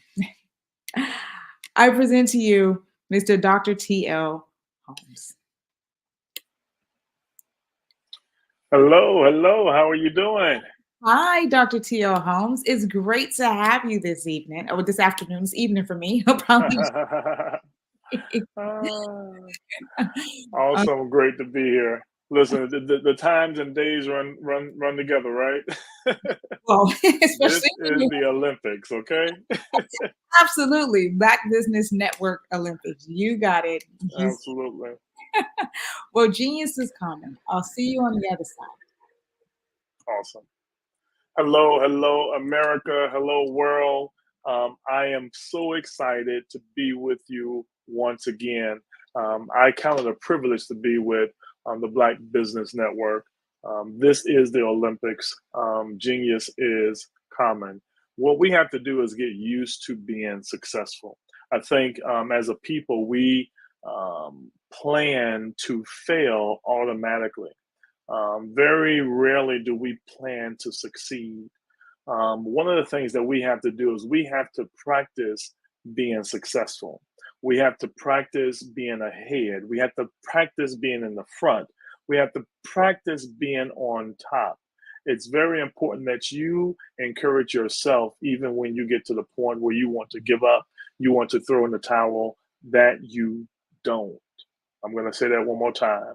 When you feel like it's time for you to stop, it's time for you to throw in the towel, it's time for you to quit, that's the time where it's the least likely time for you to do that. So I'm going to encourage you right off the front, right off the bat, do not quit. Do not stop pursuing your purpose. Do not stop pursuing your destiny. Keep moving forward. The easiest way to move forward is putting one foot in front of the other. You have to keep moving forward. Now, to all of the business owners out there, and I want to talk specifically to those business owners that's just starting out. Maybe you are have launched your business in the wake of this year. Congratulations. Maybe you launched your business at the wake right before COVID hit. Congratulations. One of the things that you've been able to do is survive one of the biggest pandemics, one of the biggest setbacks that could have rocked our entire world here in America, and actually worldwide. So I'm going to say kudos to you, that you're still here, that you are still pushing. Congratulations on your success. I want to talk specifically about developing your digital marketing action plan. I want to give you 5 steps on how to create your digital marketing action plan. Now, this is quite different from a general marketing plan, where you put together your flyer, you put together your social media, and then you send out, posts, and you send out, messages or what have you. That's activity. That's not necessarily a plan. What you want to make sure you do is put together an action plan. Just like you put together your business plan, put together your marketing action plan. Step number 1, what you want to make sure you do is do your research. What does that mean? First step in gathering as much information that you can on your target audience, on your business, on your product, on the services that you are offering. You want to do your research, number 1, so that you know what you're talking about. Number 1, you want to do your research so that you know what you're talking about. Number 2, you want to do the research so you know who you are talking to. Let's say that one more time. You want to do the proper research so that you are knowing who you are talking to. Thirdly, you want to find out what motivates that particular audience. What moves them to take action? One of the things that you don't want people just to get comfortable in is just listen to you talk. You don't want them to just come on your social media platforms just to see what you're going to do next. You want to be able to convert them from prospects to customers. You don't want them sitting on the sidelines, seeing what you're going to do, seeing what you're going to say next. But most importantly, where do these people hang out? That's a part of the research that you need to do when you're talking about, developing your marketing plan. One of the things that's important is finding out, does your audience, do they live on Facebook, or do they live on any other social media platform, or what is the platform that they like to communicate the most? You have people that like Facebook, then you have people that like Twitter, or X as we know it now, and then you also have people that prefer Instagram. So when you are looking for your audience, or you're looking to find out who you are going to impact, you're doing the research that's necessary. You also want to find out, where do they hang out. Some people like emails, some people like blogs. So you want to find out where most of your audience hang out at, and you want to pursue that audience. Step number 2 in your entire digital marketing action plan is set an overall digital marketing objective. Set an overall digital marketing goal. What's an example of an objective? One example could be educating your audience on your product. One of the things that we've done, we just launched a software product called Nexus ADA this year, and it is a software that helps your website convert to being compliant, ADA compliant. ADA stands for Americans with Disability Act. So those individuals that have complications, those individuals that have disabilities that may affect their ability to have a good experience on your website, well, it's the law that you have your website in compliance. And so we've developed the software for that. One of the things that we found out when we started approaching our target audience, which were businesses, is that a lot of businesses did not know number one, what ADA stood for, which is American with Disability Act, nor did they know that they had to have their website compliant. We found hospitals that were not compliant. So what we had to do was kind of restructure our message. Number one, who are we talking to? Number two, what are we saying when we talk to them? And so that's very important that you understand what to say to your audience. That's based off of, what is your objective? Are you trying to get people educated, information? Are you trying to get people to utilize your service? Are you trying to get people to book a consultation with you? So you want to be very clear on what is your motive when you are doing your marketing plan for social media or your digital marketing plan. Make sure that your message is very, very clear. That's very important. Number 3, you want to decide on your digital marketing channels. Okay. You want to decide on your digital marketing channels. And this is broken up into 2 parts. Step 3 is broken up into 2 parts. You want to basically know, number 1, where your audience is. That's based off of your research, which is step 1. But more importantly, what channel are you going to impact them or communicate with them with? So you want to know, are you going to use Facebook or Instagram or Twitter? Are you going to use email marketing? Are you going to use content marketing such as blog and stuff of that nature? Now, in most cases, you want to use a combination, right? But the basis of the information that you are sharing with them, you want to know how to share that information on the platform that you're going to choose to use. That's part 1 of step 3. Part 2 of step 3 is understanding what type of campaign will fare the most on that particular platform. What do you mean, Dr. Holmes? Well, in order for you to impact the way that you would want to impact on Facebook, so to say, you would need to capitalize or double down on your paid ads. Paid ads has a profound return once you do it correctly. You have to find out how to use social media correctly. You want to also do the research, making sure that whatever platform you use, there are companies. Maybe you're not proficient in social media marketing, but there are companies out there that's all they do is post on your behalf. There is a software that you may want to invest in. It's called Hootsuite. It's called Hootsuite.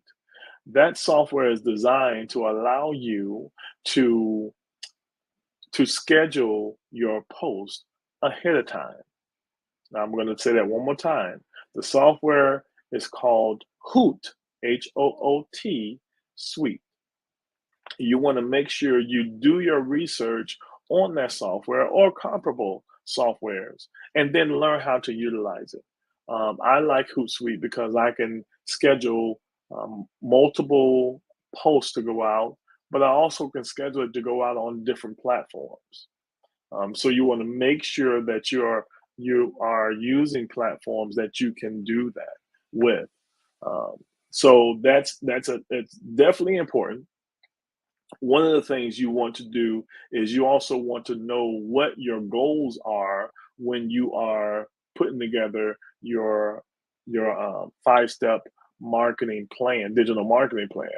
Case in point, do you want to increase your traffic to your website?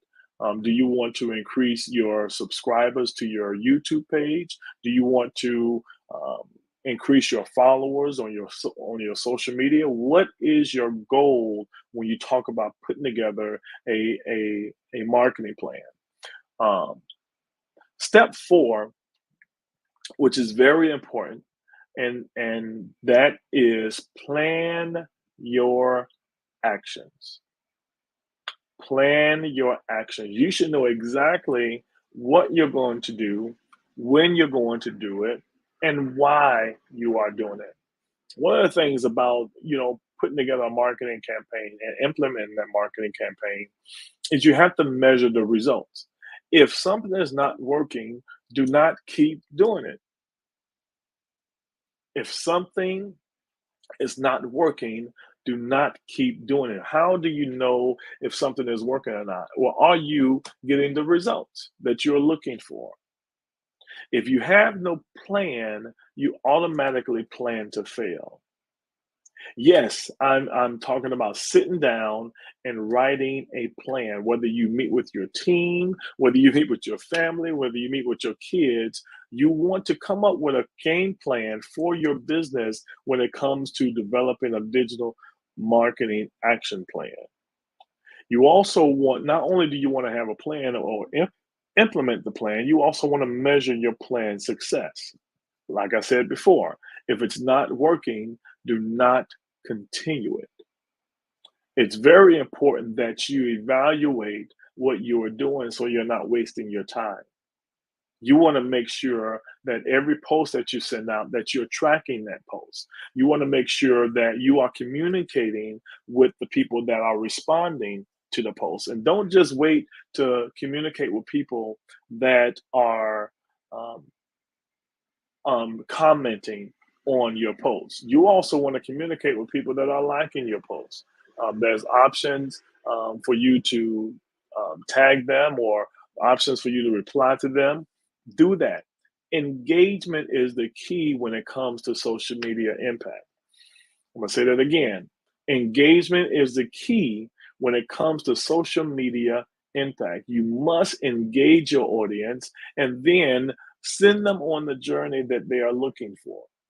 You have to make sure that you connect with them and don't wait on them to connect with you. Okay. If you're waiting on them to connect with you, you're just wasting your time. It's your responsibility as the business owner, it's your responsibility as the service provider to communicate and engage with your audience. Start the conversation. Every time you post, you don't have to sell something. Give information. Give information. You want to make sure that you seed or you sow before you sell. You want to make sure that people are being impacted and people are utilizing what you have to offer, and you get the feedback that you need in order to make whatever adjustments you need to make. And I'm gonna say that one more time. You want to make sure that your audience give you feedback, because business is a fluid commodity. It's never going to be, okay, this is the way and this is how we're going to stay and this is what we're going to do. And you, regardless of what people say, regardless of how people are what results people are getting, no, you have to be able to adapt to the audience that you're impacting. You can only do that by asking for their feedback. I have people right now on here that's tuning in because I asked them to tune in to let me know how I'm doing as a presenter. Give me feedback so that I can learn how to give you the information you need that you're going to be able to reach your goals. It's important that I reevaluate what I'm doing. I do what I need to do to make sure that my messaging is right, so I can penetrate the audience and impact the audience that I'm impacting. So if you are new in business, if you've been in business for 3 years or less or 5 years or less, one of the things that you have to do is you have to continue to evaluate your successes. You have to measure your success, and you have to regroup. If something is working, you keep doing it. If something is, just adjust, make your adjustments. If something is not working, stop doing it. You want to find the people that are doing what you're doing and that are successful in what you're doing, and figure out what their secrets are. Figure out what their plans and what their models are, so you can mimic that success. Success is not brain surgery. Success is not some hidden secret. Success is not something that people are trying to back from you, but we have to do the work. We have to do the work as business owners, as service providers, as product providers. We have to do the work that's necessary in order for us to be successful, and as successful as we want to be. Step 5, and again, I want to make sure that I give you some real detailed information that you could take and you can put into action right now. Step 5 is, like I was mentioning, you need to closely monitor your results. Closely monitor your results. When it comes to you putting a plan together, you putting together a website, you putting together, social media posts, you want to look into what is your traffic. Did your traffic increase from the time that you start putting this post out to the time that you are evaluating it? Then if it did, okay, you continue to do that. If you have put a post out and you boost your post, and then your viewers are up, continue to push it.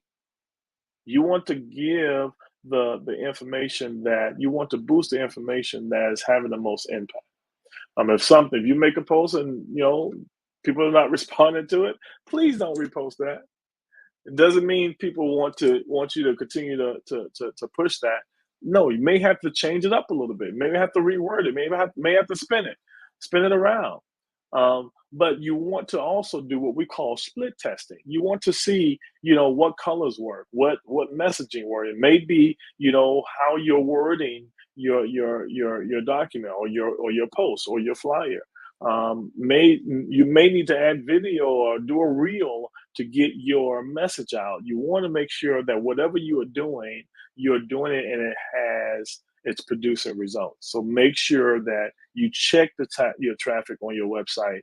You want to also tap into your Facebook analytics, your Google analytics, making sure that you are looking at the numbers. The numbers don't lie. The numbers don't lie. If you are putting out a message, or you are, working on your digital impact or your digital footprint, and people are not responding, you're not going to magically, get likes out of the air. These are people that are liking your posts, or these are people that is not liking your posts. So you want to make sure you track that. And when you're dealing with Google Analytics, you also have Google Pixels. You also have, Facebook Pixels. And what Facebook Pixels does, it helps you understand where your traffic is coming from. Or when somebody hits your Facebook page and then you lead them to your website, it'll let you, and the analytics or the pixels will let you know that this customer came from Facebook, this customer came from Instagram, or this customer came from X. So you want to make sure that you are tracking your results. So number 5, closely monitor your results. Closely monitor your activity. Closely monitor those things that you're doing so that you know you're not wasting your time. So let's review. Step 1, do your research. Step 2, set an overall digital marketing objective. Set your goals. Number 3, part 1, decide on your digital marketing channels, whether it's Facebook, Instagram, Twitter, or X, or you can do all 3. If that's your goal, that's your goal, and you stick to it. Like again, I said, you want to make sure that you tap into Hootsuite, because that's a software that you can use that you can schedule all of your posts. So if you're going to schedule posts out for 2 or 3 weeks in advance, you schedule your posts and it automatically will post whatever you want to have posted on the outlets that you want to post them. Hootsuite, it's a great software to tap into. Second part of part 3, as we talk about deciding on the digital marketing channels, you also want to consider what your goals are for this particular step. Are you trying to increase visitors to your website? Are you trying to increase subscribers to your YouTube page? Are you trying to increase your followers on your social media? You want to be very specific in your digital marketing action plan. Now listen, you don't have to have a digital marketing action plan that lasts for 5 years. You can have a bite-sized digital marketing plan that lasts for 3 months, that lasts for 6 months, because it's easier to monitor your success. It's easier to manage your success. So if you set a marketing plan to last for 6 months, and at the 3rd month you're not getting any feedback, or you're not getting any results, then you need to make your adjustments. It's very important that you continue to monitor what you're doing, and you pay attention to the responses that people are doing. Now, you have to do it for the right reason. This is not you just trying to become an influencer, or you trying to be famous, or you trying to have people on your business. You are on social media specifically to grow your business. Specifically to grow your business, and you are a new business. These points or these steps are extremely important that you need to tap into. Step 4 is plan your actions. So if you're going to do this for 4 weeks, great. If you're going to do this for 8 weeks, great. You want to have a plan for the actions that you are taking. And last but not least, you want to closely monitor your results. Closely monitor your results. Listen, guys, I've been in business for some time, but I have learned through trials and errors. I've learned through doing some things right. I've also learned from watching other people make mistakes that I didn't have to make. It's important that you continue to invest in yourself. It's important that you tap into platforms like the Black Business Network, because we are here, literally, we are here giving you things that we've learned, things that we are experts in, information that we have gathered, and things that we have created to help you as a Black business owner, as a business owner of any minority, succeed. We want to make sure that you succeed. I want to also encourage you to everything that you're learning, pass it on, pass it along. Pass it along to the people that you know that need this information. Pass it along to the people that you know that are desiring to excel in their business, are desiring to scale in their business. It's extremely important that we look out for us. Yes, I know that you want to be independent. You may not want no help. You may not want this. Great, but let's put our forces together, because you may be good at this, you may be good at this, but if we bring those two together, we can create a wholesome picture that we're all good. We're all sharing in our success. I also want to admonish you to tap into what we're doing here at the Black Business Network. It's important that we sow our seeds into the next generation.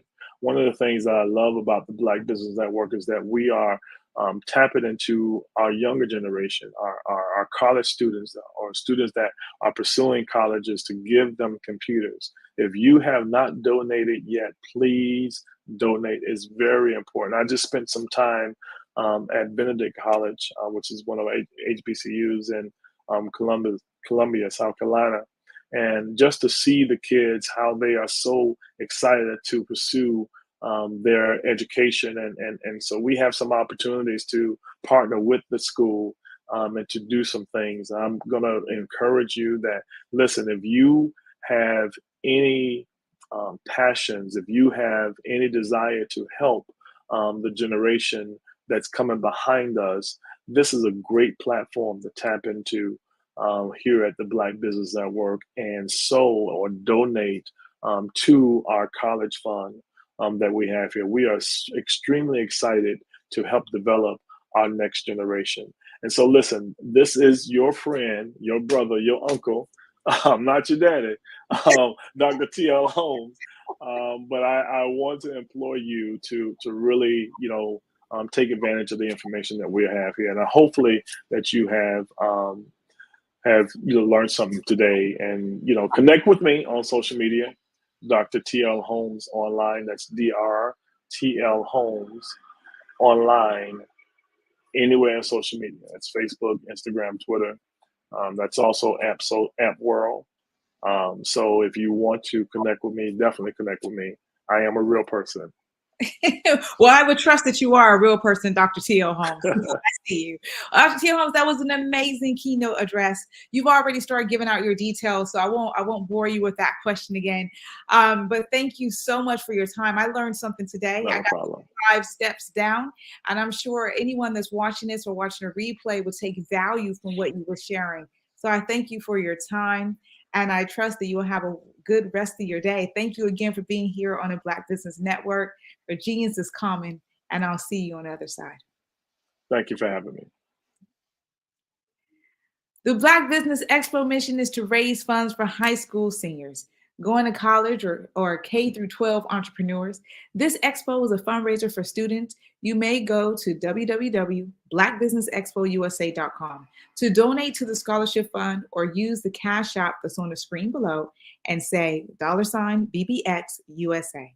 Our goal is to give laptops up to $5,000 to 10 students. Students can register online at www.blackbusinessexpousa.com. That was a mouthful for me there. Every dollar counts. So we want to remind you to donate to the scholarship fund. And we want to thank our Black Business Expo USA sponsors for their contributions. NC 100, Moody Capital Partners, Suede Soul, Lotus Ritchie Coaching and Training, Carolina, Virginia Minority Supplier Development Council, Step Management, BHS and Associates, Margie McLean Foundation Incorporated, Genius is Common, Earth Essentials, Mullane Shaney Global, Executive Women's Success Institute, The Quality Coaching Company, Superwoman Business Services, Creative Force Studios, Lee Entertainment, Artistic App Design, Black Business Expo USA. Genius is Common, and I'll see you on the other side.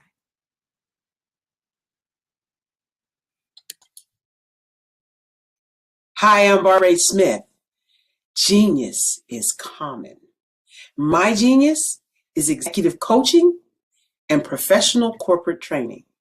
As the master executive coach and corporate training ambassador for the Genius is Common movement, I help business owners craft their stories in such a way that you know exactly what they do, what they have, and what they bring to the table. Many times as business owners, we are asked, so what do you do for a living? And we could be crushing in our businesses, but we're not quite sure exactly what to say in a short amount of time. Well, I help you take those stories that are the reason why you're in business and why you're so passionate about your business and craft them in such a way that people are drawn to you as opposed to being repelled by you. Because every conversation, every time you talk to someone about your business, you are excited about it.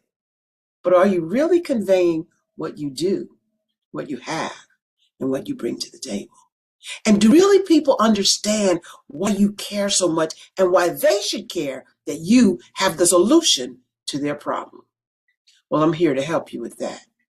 As a master storyteller, I can help you with your stories and spin them in such a way that they are intriguing and fascinating. People want to listen to you talk about your business.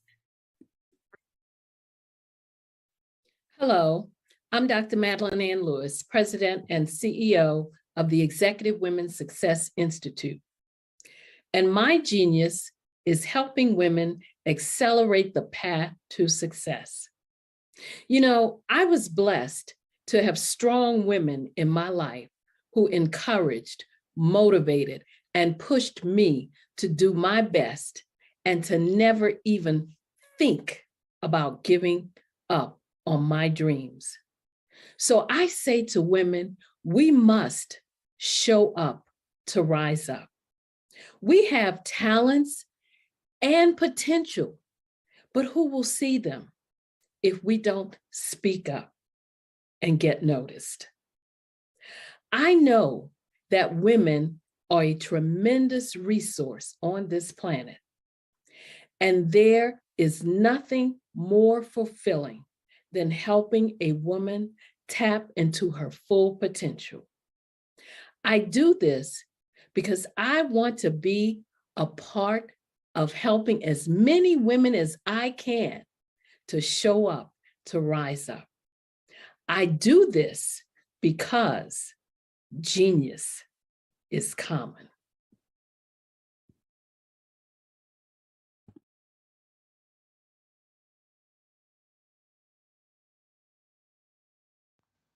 Genius is common. And my genius is nutritional strategy. I am Shawnee Smith, the owner and creator of Can Do Spice. Can Do Spice was created because I knew that adding herbal and mineral supplements to my diet did not have to be boring. In fact, because I'm a food enthusiast, I knew I could create something flavorful and explosive that also had the benefit of adding herbal supplements such as sea moss, bladderwrack, burdock root, and black seed, just to name a few. I invite you to take this journey with me where we come together and take control of our nutritional health. It is my way of sharing my genius, the gift of flavor and the healing power of herbs to the world. What is your genius?